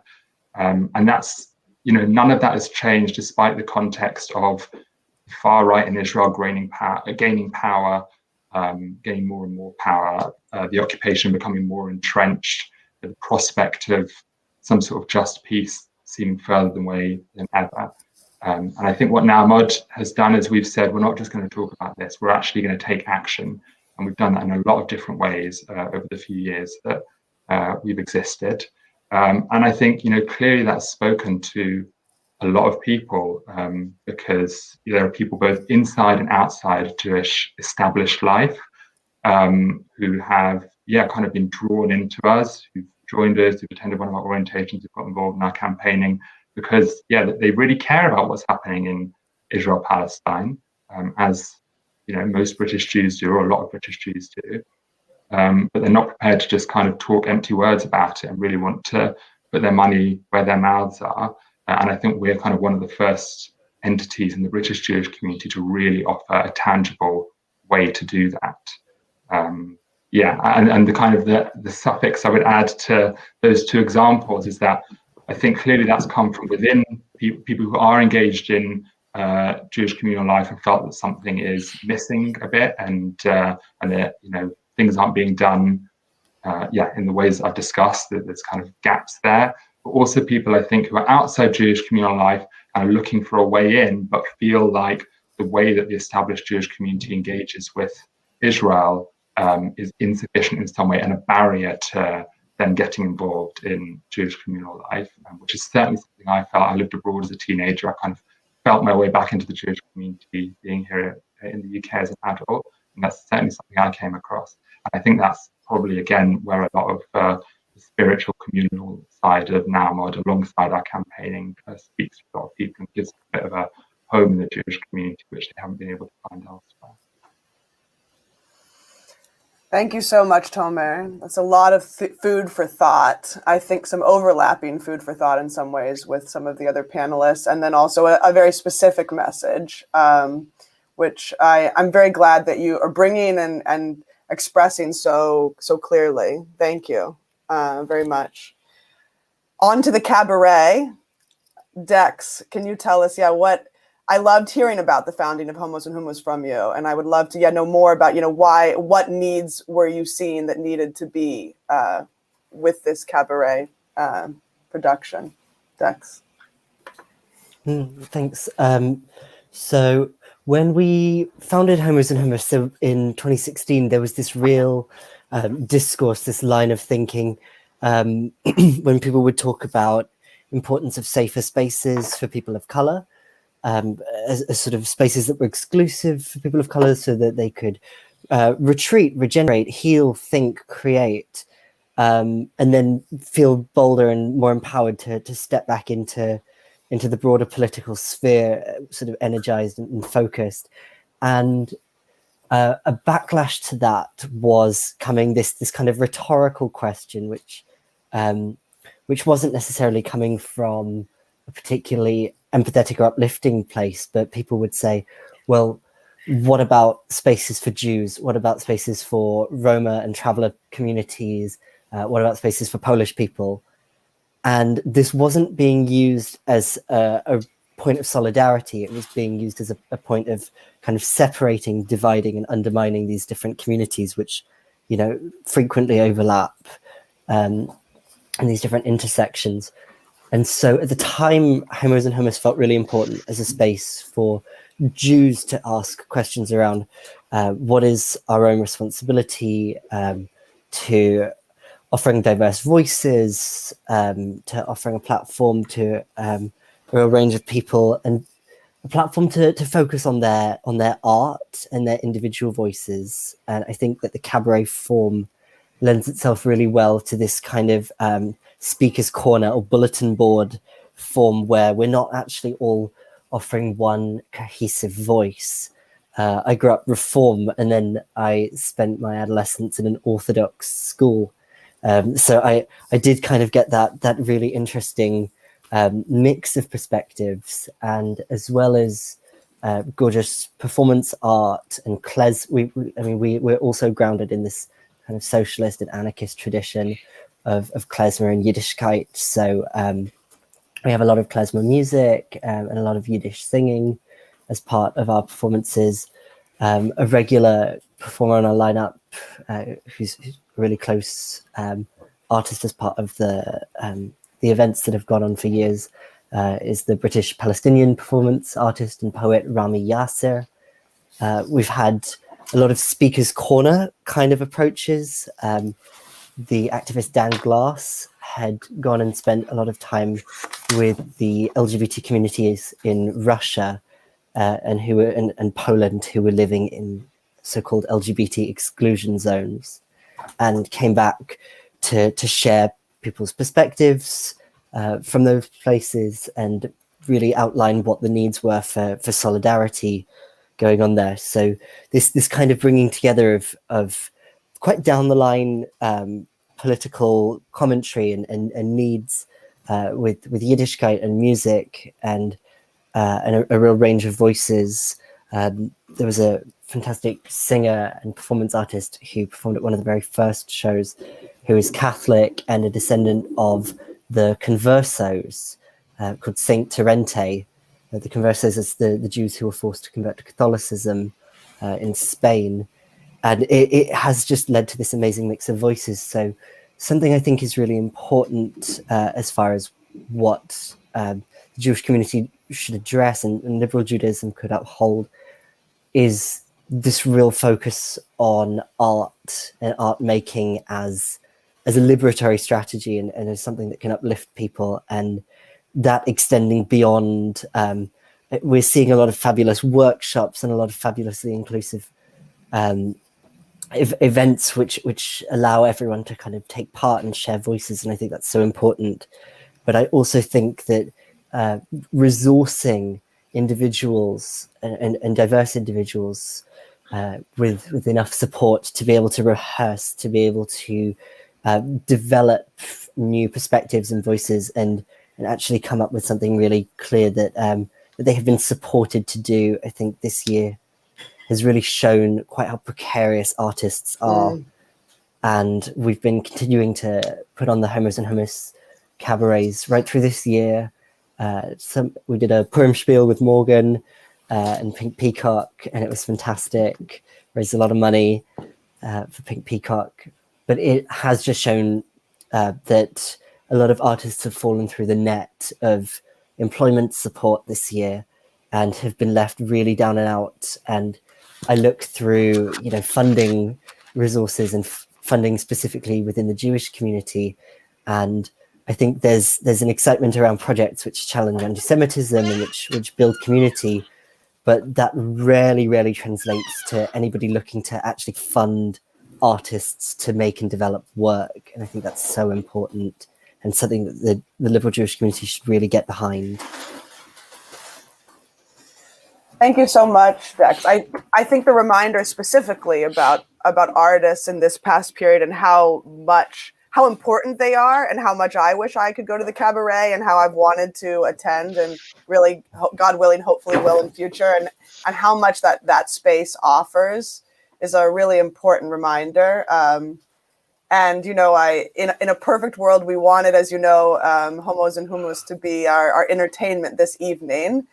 It'll happen one day when we've got their budget to rightly pay the artists what they should be paid, right? I think that's an important ask and a demand that you're saying here now is, honor people for their work, especially artists and people, folks in the past year who that has been something that they have really fallen, as you say, through the net. Thank you so much for bringing that, and all the other fascinating things about why Homos and Houmous was created, what kind of space is it coming out of and responding to that was going on in a larger frame. Thank you. I wanted to ask some questions that kind of come from what the audience is asking right now, and that also I feel like are coming from this space. A lot of folks have written in and said, I feel like I'm an outsider and I'm an LJ, and I feel really interested in knowing from the panelists, what would be your message to us as liberal Judaism to do better? And so if that's something that you can speak to, if you could be your most spicy, as I invited everybody at the beginning, and it would tell us, what do we need to do better? And then also, the other part of the question is, what in your project is the thing, and I know you all are thinkers like this, that you want to do better in the near future also? And I think around the question of inclusion specifically, but you can do whatever you want with that. So so what's your message to us? And what is it you're looking forward to doing in the next 3 to 6 months that is on the agenda for something that you need to be getting better and getting right? Is there anybody who especially wants to speak to that question first? Morgan, yes. So my spiciest, but also just the most efficient way to be better about inclusion is to pay people to fix it for you. So if you're having an issue with oh, why aren't there queer Jews coming to my thing? Pay a trans person, I recommend, to sort you out. Don't pay Stonewall or Mermaids or one of these other big charities, because I've worked for them and you can do better than that by just hiring us directly. Get into my DMs and I'll do it for you. I could recommend loads of other people to do it for you. But this is true not just of trans stuff and queer stuff, but of anything about anti-racism, anything about accessibility, any sort of thing that falls under the heading of diversity and inclusion. You will not be able to do it yourself. Accept that and pay people to help you. Should I answer the second part of the thing as well, or I just want to got the mic if that's okay. I mean, this is maybe not quite in the spirit of what you asked, but the thing that we're going to be doing in the next couple of months is opening our doors, and it's really hard for us to focus on anything else. But I suppose in terms of our own bettering, inclusion, which is not my favorite word for describing dignity and and like empowerment and self-actualization. But we are really looking forward to working more with the local community that we live with. Like, so we're already doing lots of partnerships with like the Romanian traveler community and with like other interfaith food justice projects and things like this. And then in the broader sense, we're doing lots of solidarity work with all kinds of lefties and queers across the diaspora. But I'm really, really excited for us to actually open our doors and see who is coming through and who is not coming through, and then fixing that. And this is something I think that will only happen once we actually do open the doors. But I want us to get, people working in the cafe who live here. Most of our board members do live in Glasgow, and most of them live in our neighborhood, but not all of them. And we actually don't have anyone on the board who is Scottish, which is a failure. And I want to get more locals involved. I feel like I want to say about, because I saw somebody had a question about this. This is just really nitty gritty. Like the way that we tell people how much they should pay for something is we tell them what the break-even price is, and then we encourage them to pay more or less. And I just wanted to say as well that we are a non-hierarchical workers collective. We're a community interest company, so we're not owned by the board members, but all of the board members are, all of the workers are board members, and we're governed entirely by the people who work there. And we will have a flat pay structure. We're not paying ourselves yet because we can't afford to. So you can jump onto our Patreon and sort us out so we can pay ourselves properly. But we do pay everybody that we work with in terms of our performers and careers and stuff. Yes, I will drop the mic now. Let other people talk. That's great. Among several things that you said, pay your people. Pay people for the labor that they do. We don't want to be living in a capitalist system. I think most of us on this panel agree, but being that we do, pay your people for what they do. Yes, let's go to Tomer on the same question, please. Yes, I think the kind of short answer to the question, based on the things I was talking about before, is to make sure that liberal Judaism is kind of acknowledging and educating on and responding to the reality of the occupation and the broader reality in Israel-Palestine, and centering Palestinians in that work, and kind of really having the courage to as a movement which is a Zionist movement which is connected to Israel and really cares about what's happening there, to kind of have the courage to live up to those values. And I would say that to any communal institution across the UK which has a relationship with Israel. And I think clearly there are people, again, within every communal institution, and that includes liberal Judaism, who feel like that isn't happening enough at the moment. So make sure those people are being listened to and empowered to lead the change that needs to happen. And I would just kind of tie that into a reflection I've had listening to some of the other sessions throughout the biennial, which is that I think liberal Judaism rightly is very proud of kind of the strides forward it's taken throughout its history on inclusion, whether that was through welcoming in mixed faith families and patrioting Jews many decades ago, through to being kind of pioneering inclusion of queer Jews, and many other examples as well. And I think it's like I said, liberal Judaism is right to be proud of that. It's one of the reasons why I'm proud to associate with liberal Judaism. But I think it's important when we talk about those developments, we always remember that they came too late, that there were people who, before those changes were made, people who were excluded from liberal Judaism and probably lost from Judaism altogether. And so we need to be really thinking now, like, what are the changes that we need to be making now that whenever we do make them are going to have come too late, and we're going to have lost people and not lived up to our liberal Jewish values in the interim period. And there's always resistance to making change. And the sooner that we embrace the change that needs to happen, the better it'll be for everyone.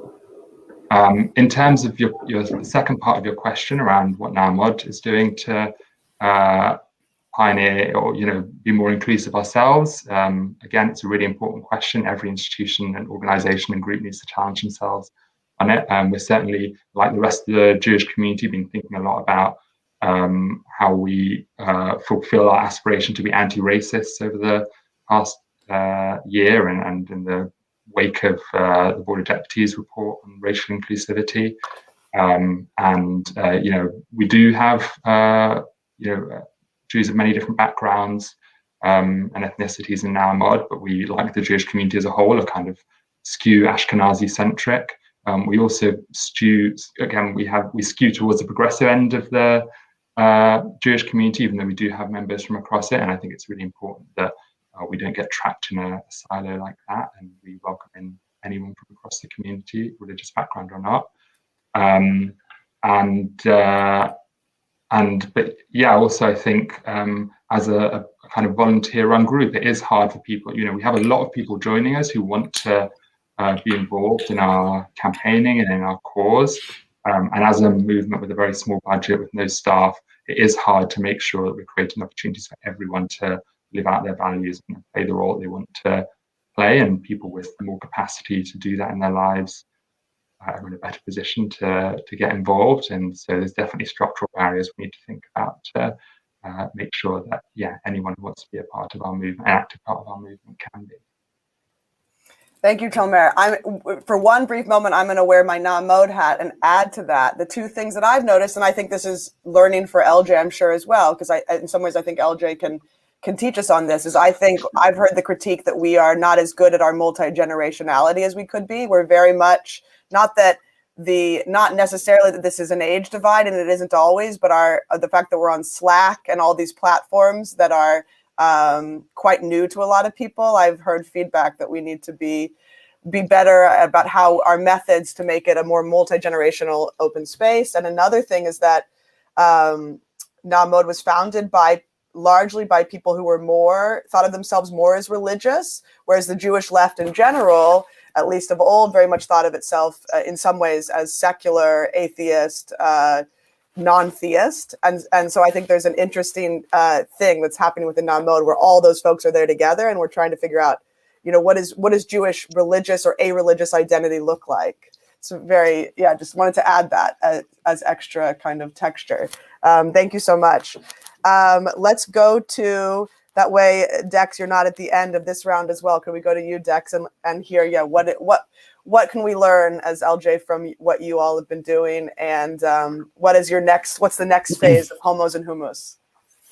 Yeah, absolutely. And first, I just want to speak to the question of multi-generationality.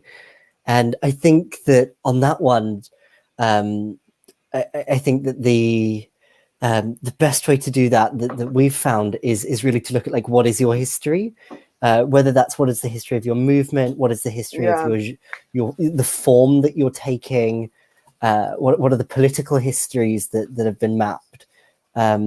So certainly we work with a lot of fantastic artists who are over 60, who are over 70, people like the Cockney Music Hall artist Vivi Lax, or the performance artist and filmmaker Ruth Novacek. Really, really exciting people who've been doing this a really, really long time, and actually who've seen progressive moments of kind of of seeing Judaism and the Jewish left kind of lose its focus, lose its organization, and come back to what I think is right now a really exciting moment in socialist and Yiddish Renaissance, which has not been surpassed in a really long time.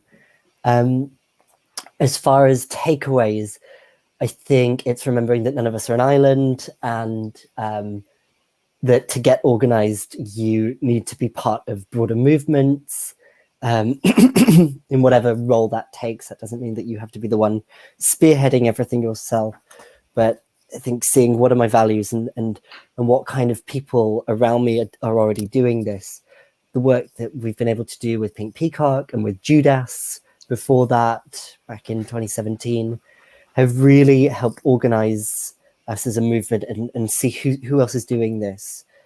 We've been working with Jews, who are a Jewish drag troupe based in Berlin. Hopefully we're going to go over there soon. As far as what we've got up next, we are in residency at the Royal Vauxhall Tavern in South London. And it's like this wonderfully old music hall venue that I think notoriously Freddie Mercury snuck Princess Diana in one night. And yeah, we're going to be there on the 9th of August. It's a Monday, very punk. If we're also planning, we've got a big tour coming up.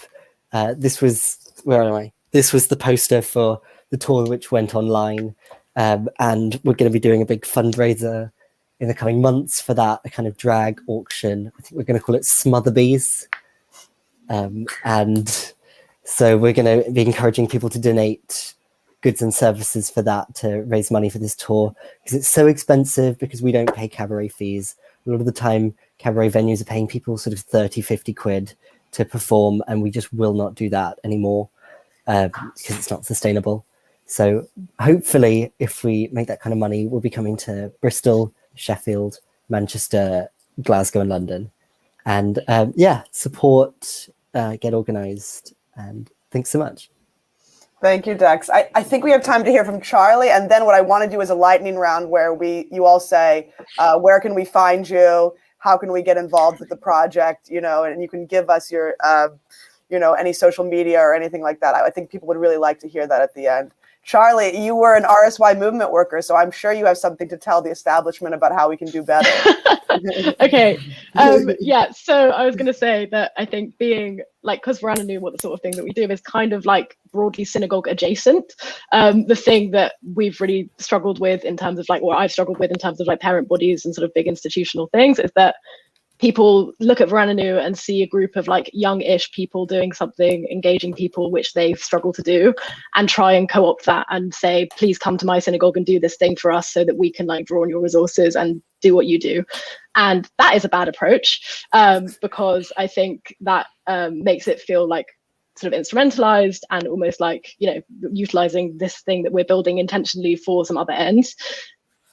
So I think from the perspective of establishment communities, if there are people within those communities who have initiatives they want to set up, I don't think the role of the sort of overarching bodies is necessarily to try and work out how that can fit into pre-existing frameworks, but to give those sort of initiatives support, resources, space, if they really believe in what those things doing, to let them grow and foster and all of these different things. There's definitely collaboration that can happen, which isn't sort of just being instrumentalized for other problems that are being faced.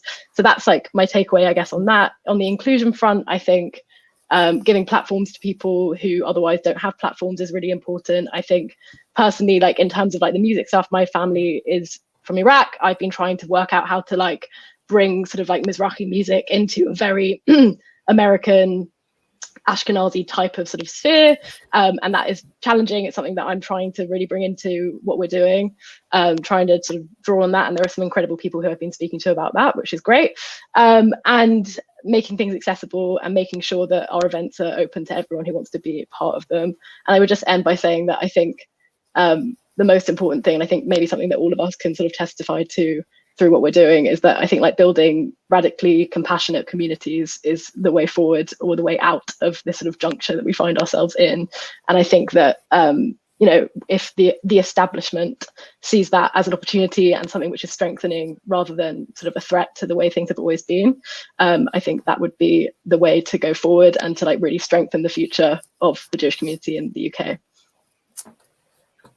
Thank you so much, Charley.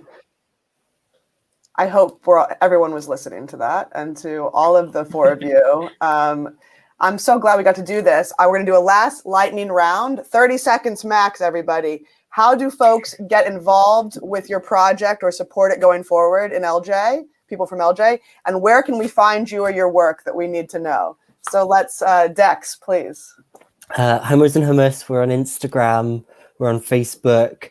And all our tickets are sold through a website called Outsavvy with 2 V's, and you can sign up there. You'll see a link to our mailing list. I love a mailing list. That's it. Thank you. Tomer. Yeah, so we would love to have anyone who wants to get involved in our movement to end British Jewish support for the occupation. You can find out more on our website, which is nowmod.org.uk. That's NAAMOD. And also on social media, you can search as well. And if you're not able to join or don't want to, if you want to support us just by following us and sharing us up on social media or donating to help us build our movement, that'd be really appreciated as well. Thank you, Tomer. Charley. We've been in a bit of a hiatus, but we'll be back hopefully in the coming months. So to keep up to date, there's a Facebook page, which is Veranenu, VERANENU. There's also a Facebook group if you want to sort of get involved in the sort of more community stuff. And yeah, I think that's the best place to find information. I don't have a concrete launch date yet, but it will be happening and it will be huge. Thank you. And Morgan, to end us. Our website is pinkpeacock.gay, that's G-A-Y. You can find us on social media at Die Grozeve Pava, that's transliterated as it's DIROZEVEPAVE. But if you just search Pink Peacock on Instagram and Twitter, you'll find us there. You can support us by sending us money on PayPal, that you'll find the button on our website, or on Patreon. We are patreon.com/Pink Peacock.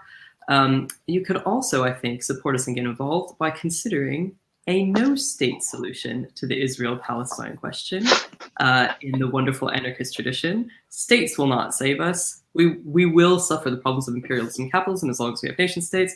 That's my final plug. Have a fantastic May Day weekend. Thank you so much for having us, Leah, and Liberal Judaism. Thank you all so much. This was the panel I was most looking forward to hearing from, and I'm just so glad that you all gave your time. All the other panels are wonderful too, but I just, I feel very honored that I've got to have this conversation with you all, and thank you for giving us your time to do it. I'm really hopeful that I'm gonna see you all in overlapping spaces through the projects that you're doing, and that many of us will at Liberal Judaism. Thank you so much. Enjoy your day. Thanks.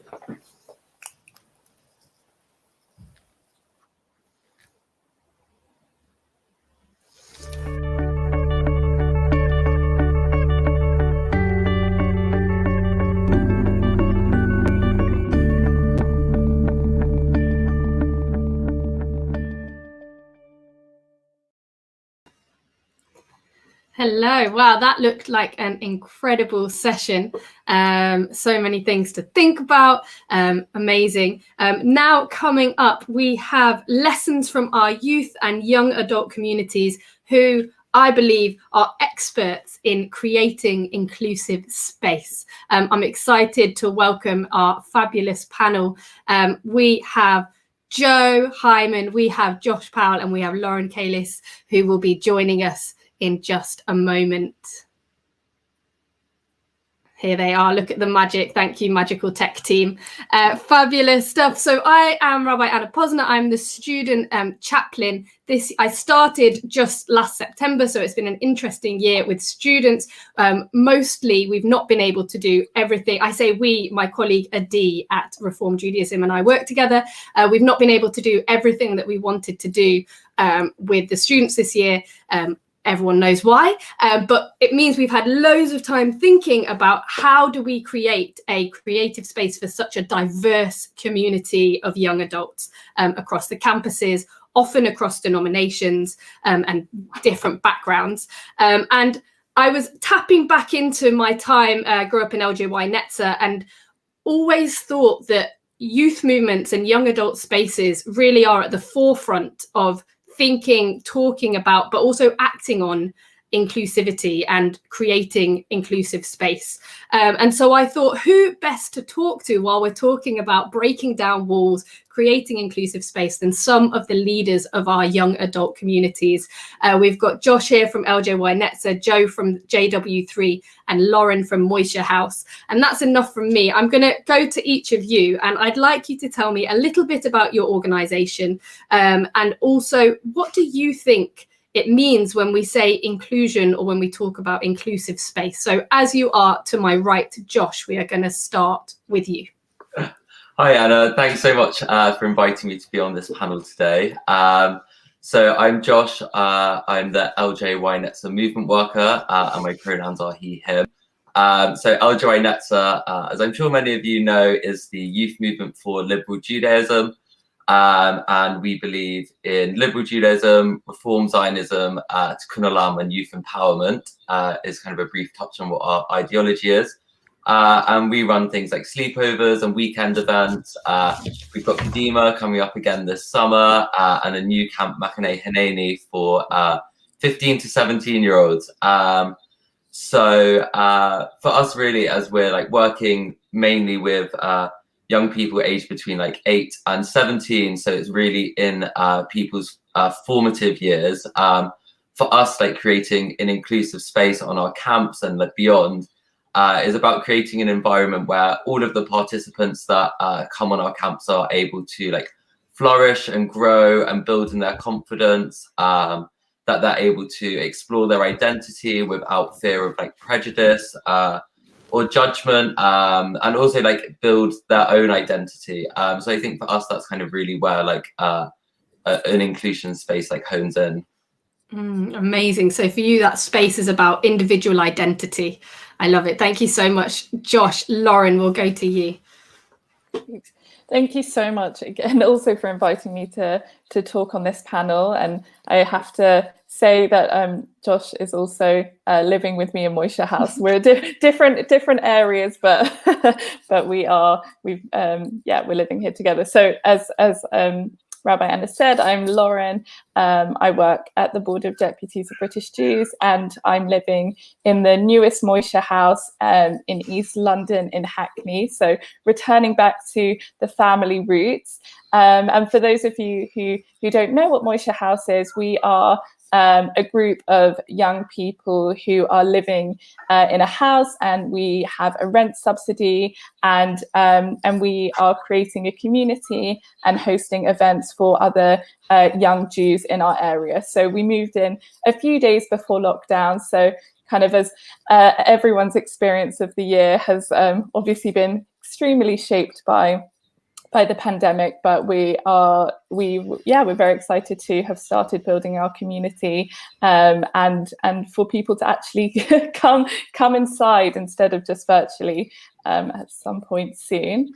So I think inclusion, I think it is complicated. I don't think anyone's cracked it, which is why I think it is really positive to be, having this space to even talk about it. And I'm very excited to hear from my other friends and panelists on their thoughts. But I think there's kind of two sides of it. I think there's a very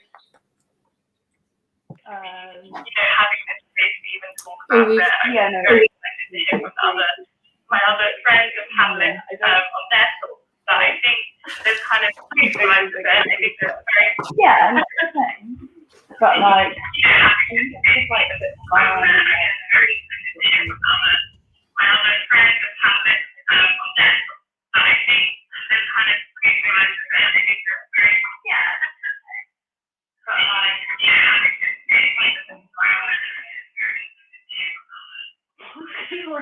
fun. I'm so sorry here. We seem to have an issue with the sound. Lauren, we will come back to you because I very much want to hear your answer. I'm so sorry about that. But Joe, whilst we sort out the sound, we're going to hand over to you.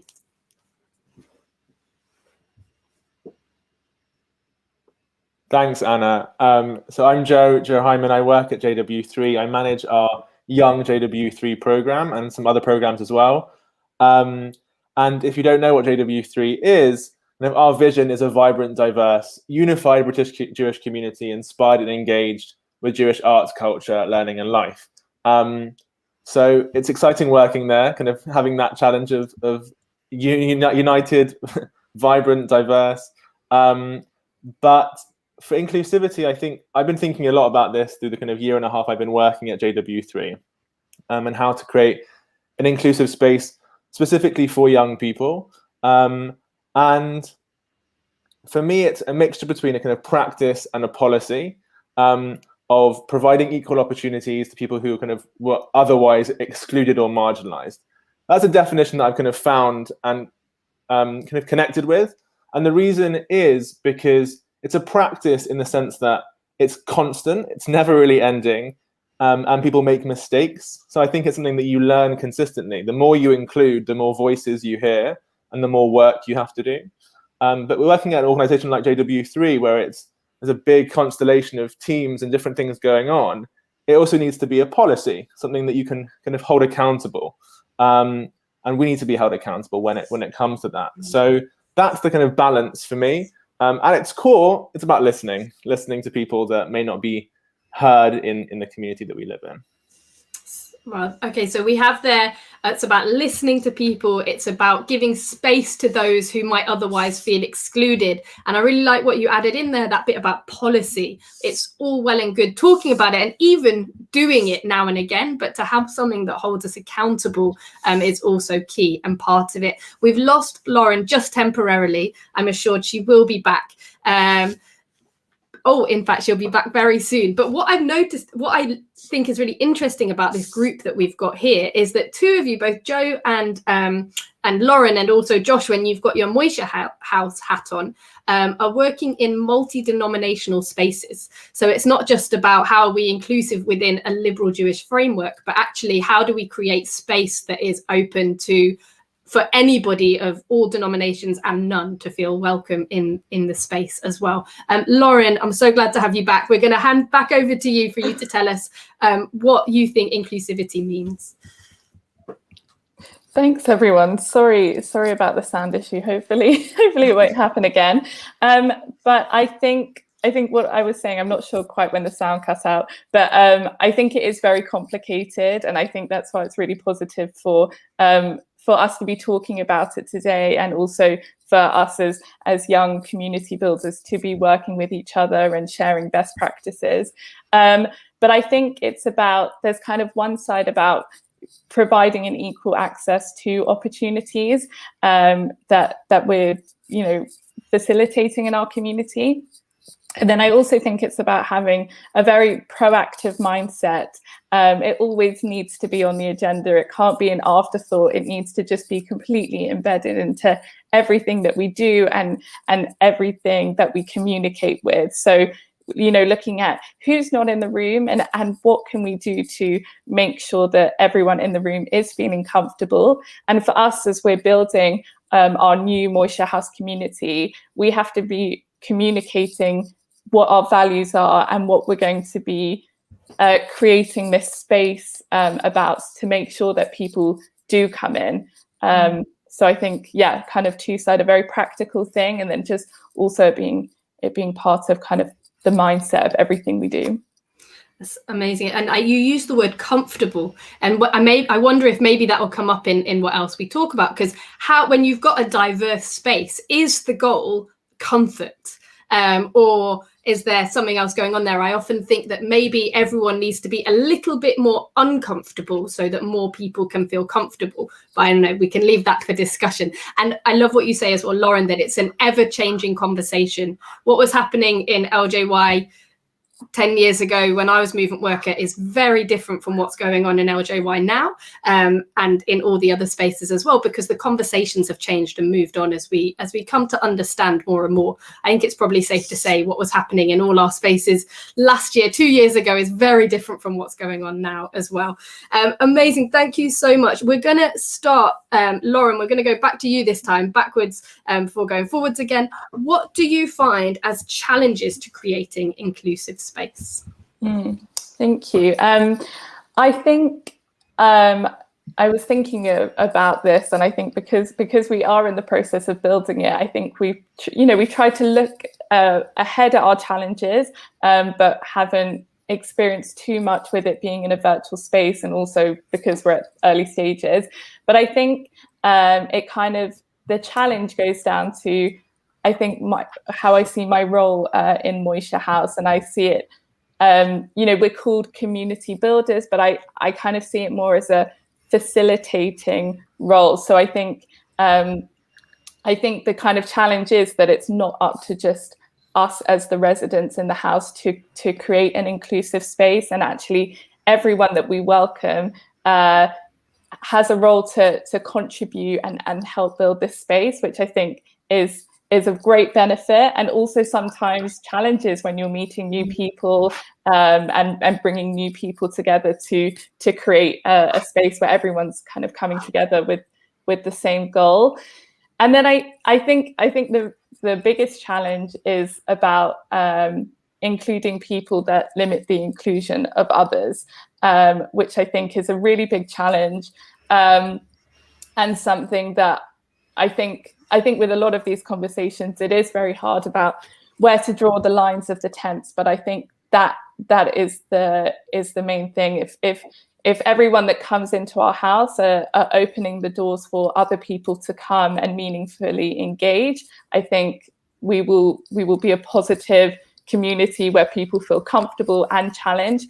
But if people are coming in and are closing the doors for other people, then I think that's the main problem. And then I think, there are practical challenges in the fact that we are a house predominantly made up of liberal Jews, and kind of the, in some ways, I think, having grown up in LJY Netzer, it's very much a core to kind of how we prioritize things. But I also think that there is a certain way that all of us in the house kind of connect to our Judaism and enjoy our Judaism.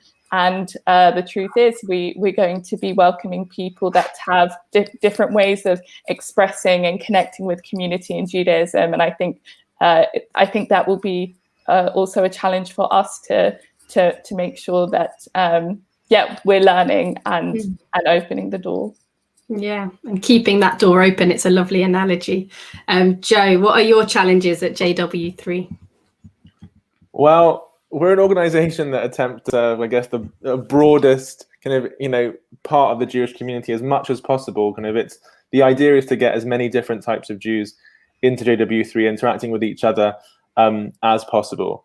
And I guess balancing those different groups' desire for inclusivity in different ways, and their kind of intersectional identities, because they'll come in with lots of different kind of backgrounds and opinions. And I think balancing that can be really difficult. And often things happen, and some people have a sense of discomfort. They've walked into a space that isn't necessarily, what they're used to. Or they've met someone that shares an opinion that they're not comfortable with. But I think part of our mission is an assumption of there's a sense of discomfort in most of what we do. There won't be discomfort in a Krav Maga class, but you might meet someone in a Krav Maga class that's completely different to you, and their opinion might be challenging. So I think there's an assumption in what we do, there'll be some discomfort. But I think one challenge is that inclusive space needs to be collaborative. And often, in my experience in the Jewish community, I've seen inclusivity kind of as a top-down effort. That's just my experience, and I think the whole project needs to be a collaboration with other people, because I think without that, you don't actually get anything fully changed. I think it's difficult. I think it's difficult when our world is so quick and requires quick responses. And really, inclusivity is about building relationships with people that haven't necessarily been heard. So I think that's kind of a main challenge for me. I think the way we approach it and kind of address that challenge to some extent is addressing our blind spots. So, for example, with my program, I was brought in and had to build an advisory group made up of a diverse set of Jews. And it's been my challenge over the past year to kind of listen to those people and let it inform our program, and not just be like, Joe's got a nice idea for a program, let's just do it. Actually listen to those people, and it comes across through other parts of our program as well, but it's a challenge. And Joe, both you and Lauren touched upon the kind of communal effort that you're facilitators of creating this inclusive community. And you both also said something which I think is so important about when we're talking about inclusive space, we're talking about sharing a space with a variety of ideas, values, opinions. And it's not just necessarily, LGBT inclusion or any other kind of inclusion we might think of, but it's actually just a diversity of an individual and what that might bring to the space. Josh, tell us about the challenges you have at LJY Netzer. Yeah, I think similarly to kind of what's been said, there's definitely like such a challenge that it's always growing and it's always an ongoing process. And I think with LJY Netzer, there's like challenges to do with like getting everyone into the space to begin with. Like camp has a financial cost.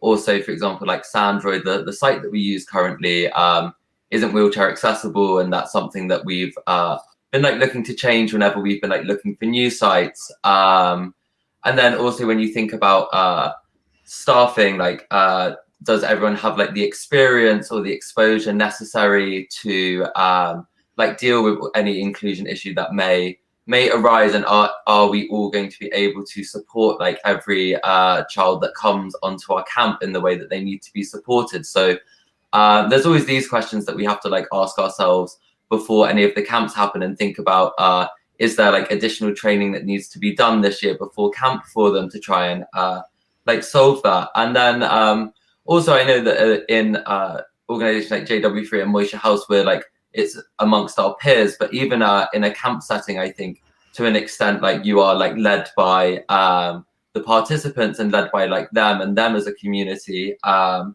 so that's also like another challenge you have, is that we have with LJY Netzer, we have them for like 2 weeks often in the summer, and then there's like a whole year until the next camp, and we try and build this like inclusive space where people feel supported, and then we don't have them for like as long for like another year, although we do have weekend events and shorter camps as well.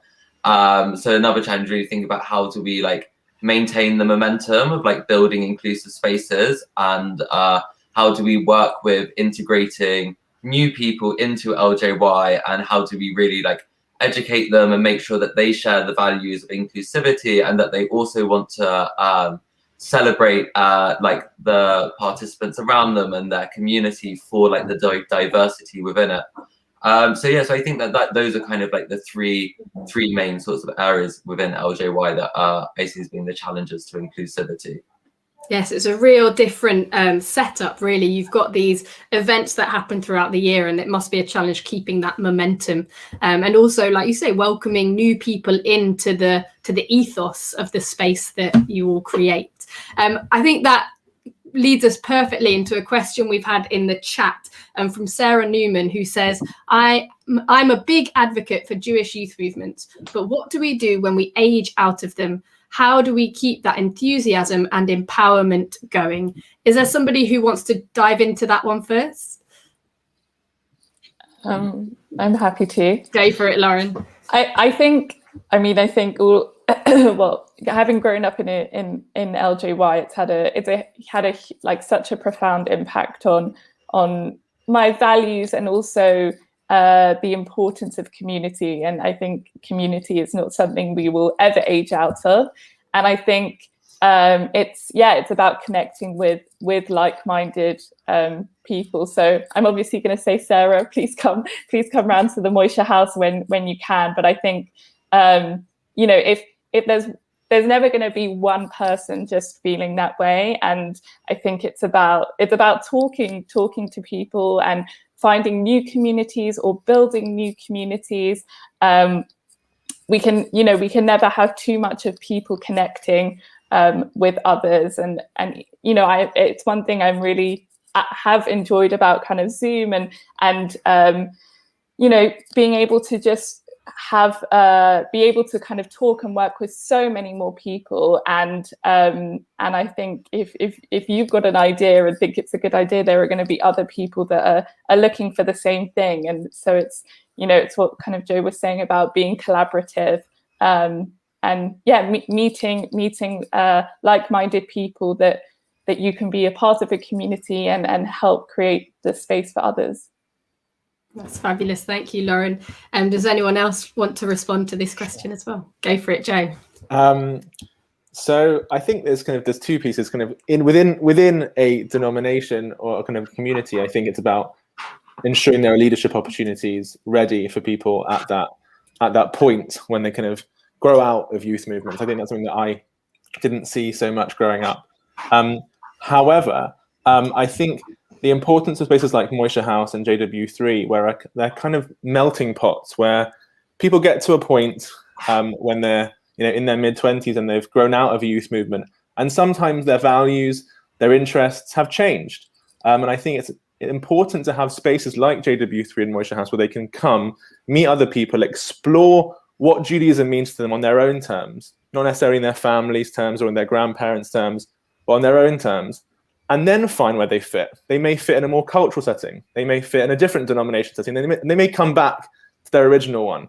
But I think that space and making sure that there are spaces where people can explore that is vital in allowing people to kind of grow into who they are and not necessarily who particular community desires them to be, I guess. Thank you. Exploring your own space in your own Judaism. That's fabulous. Josh, did you want to add? I mean, obviously, Lauren can kind of speak very much similarly to me in that we've both kind of taken the same approach to how to kind of keep that enthusiasm and empowerment going. So really kind of, what I could say is like to reiterate what other people have said, and always like kind of wherever I've gone, I've always like taken what I've learned from LJY and tried to like implement it. Like whilst I was at Edinburgh University, we kind of formed an alternative to the Edinburgh JSOC because we wanted to create a space that felt more like inclusive of who we were. And so we would do like Friday night dinners and things like that together, and like come together on like Hanukkah or like film festivals. And then like when I graduated from uni, it was like, oh, how do we like keep going? And that was when me and Lauren obviously decided that we would start like Moishe House Hackney. So I think definitely it's worth just researching like what's out there, because I think sometimes it can feel like there aren't things out there other than like your youth movement. But there actually are, and just like a few Googles and looking around, you'll find there are like a few Moishe houses like dotted around London. There's JW3, there's like other initiatives as well. And then also just like talk to your friends, and like maybe they'll be up for like starting something with you as well. So I think that's kind of what I would say. That's fabulous. Thank you so much. And I think Sarah made a very good point as well, that all of us are based in London, and there is Jews spread far and wide, and Jews from all over the place on this conference as well. And I will say, with my rabbi hat on as well, don't forget that there are vast numbers of LJ communities everywhere who would love to have more young people there, and also already have things going on for young adults and young people. So don't be afraid of checking out what your local synagogue is up to. And there you might find kindred spirits as well. Thank you so much for that question. If anyone else has other questions, please do add them to the chat, and we'll hope to get to them. My next question is, what do you think that your organization does uniquely or uniquely well when thinking about implementing inclusive space? So we will go back to Joe. Sure, and I'll just say to Sarah before I start that we've learned a huge amount over this past year about access, and that's kind of part of inclusivity. And we have many online events for young people coming up in May, and we'd love you to be part of them. So check out on the website. But our organization, what I've learned in the past year and a half working at JW3 about what our organization does best when it comes to inclusive space is that we're one of the only spaces where different voices can come together and have conversations at high level, which is really exciting within the Jewish community. And when we are open, when our building is open, there's a culture of encounter. You can meet someone that's different to you at the staircase, or you can meet someone who's different to you at the coffee shop and learn something new. And that's really special. When it comes to young people, I think having a clear program that's made by young people, for young people, and formed by a diverse bunch of young people is vital. So I think often programs may be, again, top down, and it needs to be created by the people who are experiencing it. That's what I think JW3 does best at the moment. Encounter, and from it coming from the bottom up. That's great. Josh, over to you. Yeah, it's so funny thinking about it, like what do you do uniquely well, because we're so used to only ever looking at it through the lens of like what can we be doing better. But I think in LJY, something that's like quite unique is that it's so led by our members. So like a lot of the things that like come into place within LJY of like what our educational priorities are for the year, like what we can do, it comes from our Veda, which is our like decision-making body, where all of our members from like I think 16 upwards kind of come together, and like we take a look at like LJY and where it's at and where we want it to be at in the future, and think about like what can we do to like implement it to get there. So a lot of these like initiatives and like things to do, conversations around inclusion, actually like sparked by our younger members. And there's also a decision-making event, Kinnis, for our even younger members, where these things come up and then they get kind of like fed back to us, and like we talk about them as well. And like one of them comes and like kind of talks through like what they've been thinking. So I think that's definitely something that is great about inclusion and LJY, is that it's a collaborative project between all of our members like across the age spectrum. And so for me as like a movement worker, specifically, like my role is very much like listen to like what the members are saying and like what they want, and what they think we could be doing better, and how they think we could do things to make them feel better supported. And I think that's just such a lovely thing about LJY. And there's something like so special about things that are around like, oh, I'd love it if you could like do this, coming from like our like 9-year-old members. And it's like a really like heartwarming experience. And I think another thing with inclusion that's kind of advantage I think LJY has as a space is that at the end of the day, like camp is like so much fun, and like it means that there's so much there's such a broader way to engage with inclusivity than just like educating on it. And like because obviously it's such like a serious subject, but it's also something to really like celebrate. And I think sometimes it can be easy to forget like the fun in it. And so like an example of that would be that each year we choose a theme of the year, and that this year our theme of the year is Rainbow Jews, which was voted again at Veda. So that's really about looking at Judaism through like an LGBTQ+ lens. But the way that the theme works is it's then like woven into like our Gangeshlafs, it's woven into our Erev Tarbut, so it becomes not just like an educational framework, but also like a tool for like cultural celebration, which is just also such a important part of like pushing it to being a celebratory space as well as being an inclusive one. Amazing. And the fact that was chosen as the theme of the year says something, I think, as well about the space that has already been set up at the youth movement. I have another question. I've forgotten somebody. Lauren, I'm so sorry. Lauren, tell us about the challenges that you have at Moishe House.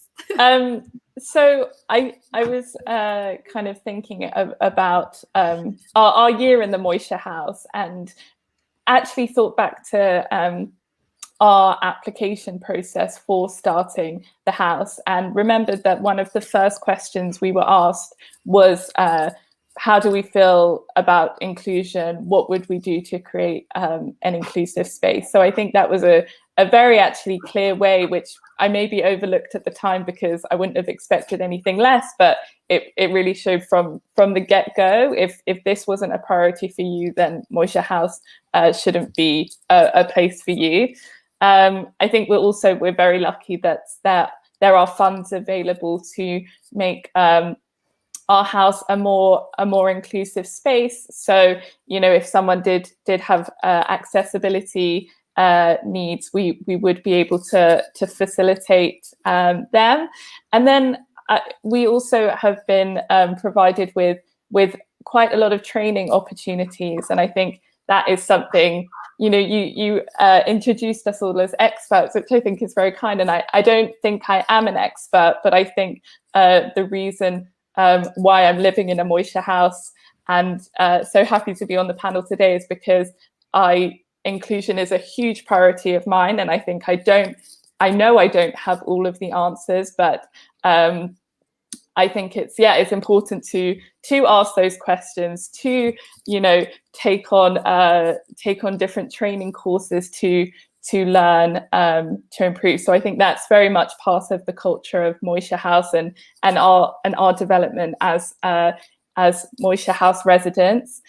And then I think also we're big fans of getting feedback, and I think that's something that's really important. And we are going into this obviously with the best intentions, but we might mess up, and we might not know the kind of needs of our members as they come, and I think that we really want to make it very clear that we are open to criticism and feedback, because we constantly want to improve the work that we're doing, and know that our community will all play a role in help making that happen.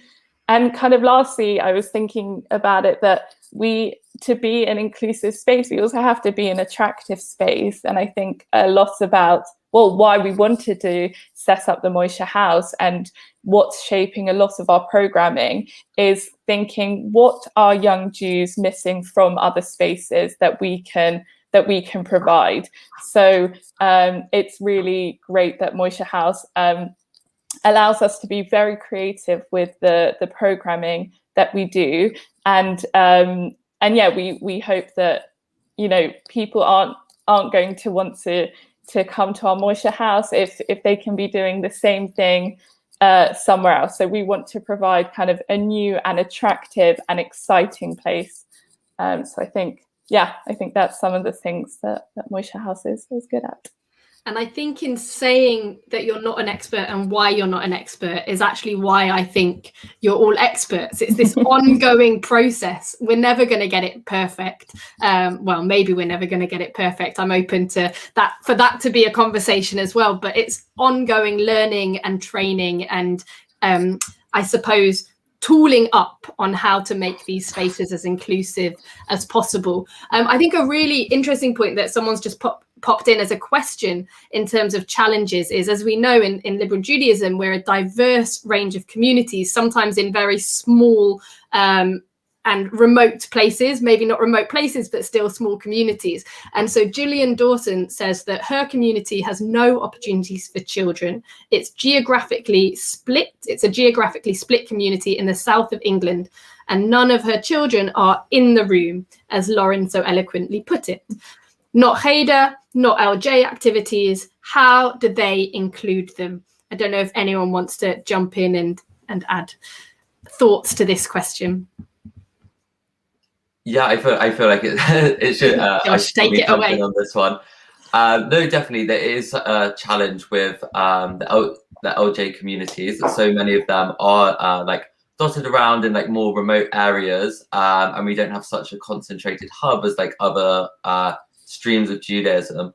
I think from like an LJY perspective, I know that the virtual events that we've done that started because of coronavirus, for example, the Pesach packages that we sent out to do on Zoom, the Hanukkah ones as well, and like various other virtual activities over the year, and of course like the ones we've done over Biennial this weekend, they may have like started because of coronavirus, but they're not going to finish when the pandemic finishes. We've really enjoyed like connecting with people from more remote locations and starting to like bring in those communities more. And we definitely want to continue to run like these kind of like virtual programming, because we have definitely found it really, really valuable. And I mean, I would definitely say to like Gillian specifically, or to like any other LJ community members who are watching, like definitely please do feel free to like email me of josh@liberaljudaism.org, and I'm like so happy to like call with you if you wanted LJY to run a specific session online just for your community. We can do that as well if they don't yet feel ready to like join in the bigger ones. And I think also like we're talking that collaboration is like so important. I think it's definitely worth reaching out to other communities as well, because I know many of them move their Haders online virtually, but and although like they may start resuming in person, they are still going to continue with a hybrid model of online or offline. And I think that's something that like we need to think about, is that these things are there, but maybe we're not always signposting to them as best as we could, and maybe we need to like improve how much we push these these projects that we know are going on, and we like assume sometimes I think that everyone knows is going on. And I think definitely the questions from like Sarah and now from Gillian has made me realize that the projects that we think everyone knows about, I think often they don't actually all know about it. Amazing, Josh. And I think you showed the incredible resources at Liberal Judaism and indeed LJY Netzer for communities who want to do things with their children. You guys are there to help with that as well and help facilitate that. That's really great. My next question is, we talk about inclusion and wanting to make sure people can come in the room. We've had the analogy of leaving the door open. But are there boundaries to inclusion? And how do you understand what those boundaries are and implement them? I think with this one, we'll start with you, Lauren. Thank you. I think this is it's a hard question, and I think what we've done as a house, we can't talk about it enough, and we I think, you know, so we are actually also going to carry on doing virtual events, but as we kind of are welcoming new people into our house, I think we as kind of as the house facilitators, the community facilitators, we probably need to discuss this even more than we already have been. So I think that's one thing, making sure that we're very clear and we're all on the same page with that. And then also looking at kind of the other things that we can do to give those signals that about what we stand for in terms of inclusion. So we hope to bring in different speakers to run activities, and we hope to have a broad range of activities. So we want to make sure that there are clear signals going out all of the time for people to understand who we are and what we stand for as a community. And I also think kind of while we're in the early stages of it, it's about, you know, we've all talked about kind of how our work on inclusion is an ongoing process, and I think it fits into that building a community is an ongoing process. And I want to make sure that kind of in our early days, we're doing our events are kind of bringing people together in very kind of a neutral and not a challenging way, and a very comfortable and safe way, and kind of to build on the things that unite us, that we have in common, even if it is a very small thing, just really building on those common foundations before we start kind of really challenging this space and letting our community develop. So I'm not so clear on it, and I think it's about kind of very clear communication and for it to be embedded into everything that we do. But I think we will have some challenges, but I think it's about kind of how we work together to overcome them and limit those challenges. And maybe working out those boundaries is part of that challenge there. Joe, what do you think? What are some boundaries to inclusion? So I think boundaries kind of come from, I guess, values, and something that I learned hosting our Young JW3 series denomination is that in a denominational space, there are particular values that really, really make clear where the lines are in a lot of ways. Not everywhere, but in a lot of ways. JW3's values are inclusivity, community, creativity, loving kindness, collaboration, and leading by example. 6 wonderful values. And that's what guides us when it comes to kind of setting boundaries. But there aren't necessarily clear ones, because all of our stakeholders, all of our community members come from different spaces. So it's a balancing act constantly to make sure that there are specific places for people to grow in their own kind of marginalized community. So kind of LGBTQ Cafe, which we host at Young JW3, but also making sure that people feel safe throughout the program, whatever event they go to, or in our building. But it's something that's very much a live conversation at JW3 right now as to kind of what do boundaries look like when you're working in this cross-communal space. Thank you, Joe. Josh, what do you find are the boundaries at LJY Netzer? No, definitely. It is a really interesting question and a really hard one to delineate. And I think, you know, for LJY Netzer, I think as in comparison to like JW3 and Moishe House, like LJY Netzer on paper should have like really like clear boundaries, right? Like it's the youth movement for liberal Judaism. So that's like one clear like boundary first there is that LJY Netzer is a space for like liberal Jews. Therefore, the boundaries are going to be grounded in like not just like liberal Judaism as a practice, but liberal Jewish values as well. So, for example, though like LJY is inclusive, we wouldn't run a prayer service where men and women sat separately, not just because that's not the religion we do, but also because we don't believe in the gender binary or doing anything to try and enforce it or impose it on people. And so like that's kind of an example of where like liberal Jewish as a religion and as a belief system kind of like comes together, and that's where like some of the boundaries get drawn for LJY.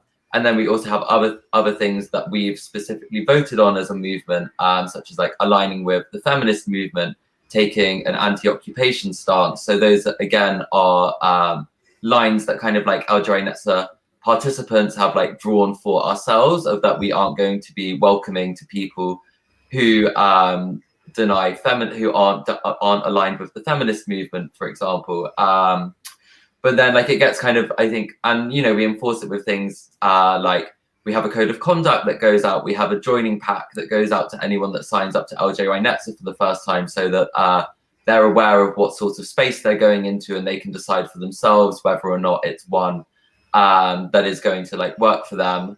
But then I think it becomes trickier when I think it's important to go loop back to like what you were saying earlier about it's important to be a bit uncomfortable.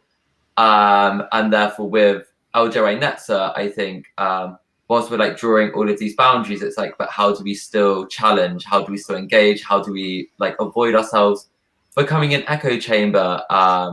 And also how do we, so if we wanted to like engage with someone to challenge us, like how do we engage with that without platforming them? And it becomes like a much more challenging issue, and one that I think is like ever developing and like ever being like engaged with. And it's interesting because you've got a different take in some ways because of the boundaries of liberal Judaism, or the, I don't know if boundaries is the right word, but the framework of liberal Judaism being part, and also the members creating those boundaries together. Whereas Lauren and Joe, you're both in these multi-denominational spaces, and finding those boundaries may be more tricky. But Josh, as you so eloquently put as well, it's about not making ourselves too comfortable by becoming these echo chambers and just sticking with what we know. We've had two really poignant questions, I think, from Rabbi Leah Jordan. One is, what are the founding elements from which you grow, and what is the Jewish that you're growing? It's a tough question. Does anyone want to jump in with it first? Did anyone get a gut feeling? I mean, I think I grow when I learn. I think taking it kind of simply, but that's kind of what came to mind. And I think you learn in so many different ways. And from each person, I've already this year have learned so much, and it's just by having those conversations. So I think, and I also think learning is an active and ongoing process, and I think that is my Judaism, and I hope that this will be a place where it's the very much the norm in Moishe House, and even when it's just us as the residents just having dinner, we always end up talking about some issue or problem in a deep way, and I think that is what I love about it. And I think, you know, when you learn, you are challenged, and when you learn, you develop, and it means it's kind of a more exciting place where you are able to give and also receive. That's fabulous. Thank you, Lauren. Does anyone else want to jump in with an answer? Go for it, Joe. Sure. I think for me it's about kind of what are the Judaisms that we're growing, and it's about quality, variety, and volume at JW3. That's kind of our thing, and multiple entry points to Jewish life. I think that's the exciting thing for me. There isn't a particular Judaism that JW3 is offering. It's cultural. It's also religious. It's also this. It's also that. There's lots of things going on, and seeing what that looks like when it comes together is exciting for us. Amazing. Thank you. The multiple entry points. Josh, do you want to add your 2 cents? No, definitely. I think with like youth movements specifically, like youth movements exist. The founding elements of them are that we want to change the world essentially, and that is like where youth movements come from. And so like our whole ideology of like liberal Judaism, Reform Zionism, Tikkun Olam, and youth empowerment are all built around the ideas that like when LJY was founded and these principles were decided as the most important ones, was because we had a critique of either how like Judaism was or like how the world around us was.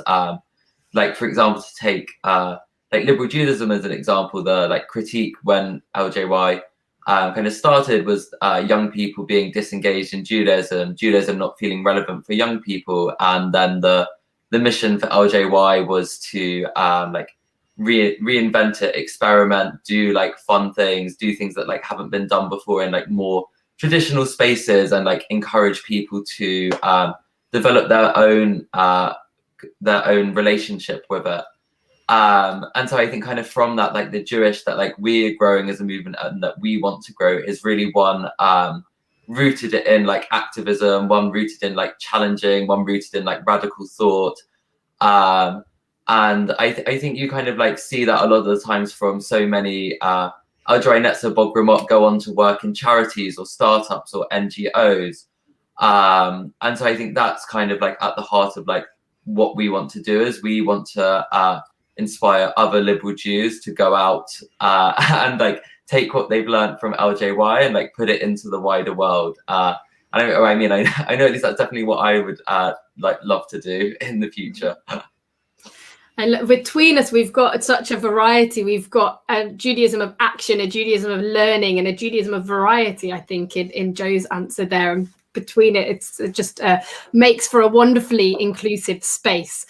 So I've pegged you each as the experts. I've made this bold statement that youth and young adults and young adult spaces do the best job of inclusion. So with that in mind, this pressure that I've put on each of you, I'm going to ask, what advice would you give to those trying to create more inclusive space? And Josh, we're going to start with you.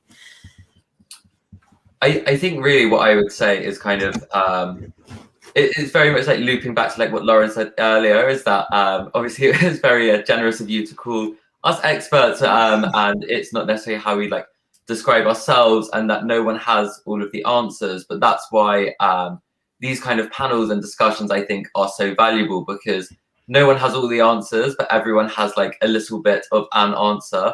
And then when we kind of like put it together, that's when we can start making progress. So I think like my advice to those trying to create more inclusive spaces would just be like really like collaborate, call, speak to people. Sometimes it can feel like so overwhelming and daunting, thinking about like what can we do to make our space more inclusive? Like how do we get over these like enormous hurdles that we have like in our heads looking at it? And it's about like kind of taking a step back and realizing that you probably don't have to fully reinvent the wheel. There's probably other people who have had similar challenges and have overcome them, and just kind of by like speaking to each other, sharing like best practice, sharing ideas, and then also like listening to the community that you're working with, whether it's like a Jewish community or like whoever is around you that is in the space that you're operating. So it's about like listening and collaborating, and I think that's really at the heart of like what we all need to do. Thank you so much, Josh. Joe, I'm going to ask you the same question. Well, I guess first of all, just address what's at stake here. I think for me, inclusion is about creating futures for people that can't see it for themselves. Mm-hmm. So that's the really kind of the vital point that's in the center of all of this. That's what's at stake. But the advice, and at risk of sounding like I'm going to list a couple of things that I've learned, kind of, that sound a bit like Instagram quotes, but being aware that this isn't a tick box exercise and it's never going to be over. Accepting that and kind of just starting, listening and not being defensive, centering the people that you're listening to, accepting imperfection, but constantly striving for more. And two last things are kind of doing the work in your space or community that you're able to respond quickly when something happens that's really, needs a voice on it, kind of something that happens in the world that needs people to see that an organization is listening and hearing, but also being able to do the long-term work that's needed. You have to balance that, especially in bigger organizations. And for me, it's about taking risks and being bold, like pushing the boundaries of what it looks like to be Jewish and seeing what happens. Because I think that's when you find the people that may not have been heard or seen before. Thank you so much, Joe. These are some great tips. Lauren, I hand to you with the same question. Thank you. I think I thought about this kind of maybe in three steps. Starting off, I think you can never be too clear about communicating what you stand for and what the space that you want to create stands for. And we can never take for granted that people will assume that this is going to be an inclusive space. And I think we need to, and I think LJ broadly, I think is really great at it. And it's definitely something we are trying to kind of take to our Moishe house to make it kind of very clear. And then, similar to what Joe said, it's an active thing. We've got to do the work. It needs to be proactive, and we need to be constantly striving to be better and really dedicating time for it. It's not something that can just happen automatically. And then I think the last thing is to be open to criticism and to receive feedback to improve. And I think and I see it in a lot of communal spaces that people maybe want to be inclusive, but maybe aren't as willing to make the changes that are therefore needed with the people that they are included. So I think it's about making it clear what you stand for, doing the work, and be open to criticism and feedback to improve. That's fabulous. Thank you so much to all of you. Some really insightful tips that you each had about not being defensive, listening. I think it came out in all of our answers is the ongoing process of inclusion. And Lauren, you said, do not assume that just because you say you're an inclusive space and inside the space you talk about how inclusive you are, that everyone outside the space knows about that. And I think, Josh, you touched upon that as well with saying, we thought people knew about what was going on, but clearly some people don't. I want to say a huge thank you to the three of you for coming and sharing your wisdom. A shout out to the things that you each do. People should check out LJY Netzer, what's going on at JW3 and what's happening at Moishe House, because whilst we can't be together in person, there's loads going on online. And of course, student chaplaincy, if you know of young people going to university or thinking about university, then they are welcome to be in touch with me. And as we all try together to create these inclusive spaces. So thank you so much to all of you. And I look forward to continuing this journey with you. Thank you. Thank you.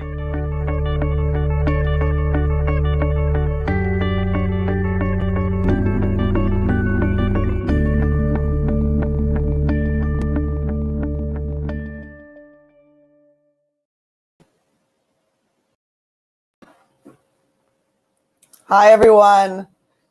Just an announcement about what's coming up next. So we've come to the lunch hour to 12:30. Please grab something to eat if you have been with us from the morning today. And there are options for lunch and learns. If you have signed up, you have to sign up for those. You will have the links in your email. We've got Rabbi Dr. Margaret Jacoby talking about a time to break down and a time to build. Is there a limit to change? Rabbi Alex Wright, a lunch and learn, no Ammonite or Moabite shall enter the congregation of the Eternal One. Breaking down walls, what about Ruth, the Moabitess, and Boaz? And then Rabbi Richard Jacoby and Mish Sampson talking about inclusive services over lunch and learn, an example of changing the what and the how. And then after those, you've had time to have lunch, we will meet back here in all the various ways that you've been watching at Biennial for a 2 p.m. session, a liberal Jewish liturgy with Professor Dalia Marks, Rabbi Leah Molstein, Rabbi Mark Solomon, and Rabbi Eli Tikvasera, talking about the Liberal Judaism prayer book and the co-editing of that by both Rabbis Leah and Eli, and Mark Solomon as a team member, Rabbi Mark Solomon talking about our prayer language, and them all asking the questions, how can we create liturgy that is involved in justice work? And that's going to be, they're going to be joined by Rabbi Professor Dalia Marks from Hebrew Union College in Jerusalem, who is co-editing the Israeli Reform Prayer Book. Can liturgy be inclusive is the question. So stay tuned for that at 2 p.m. in all of the Biennial spaces, and enjoy lunch, and you're off to your lunch and learns at 12:30. You'll have the links to those in your email. See you all soon.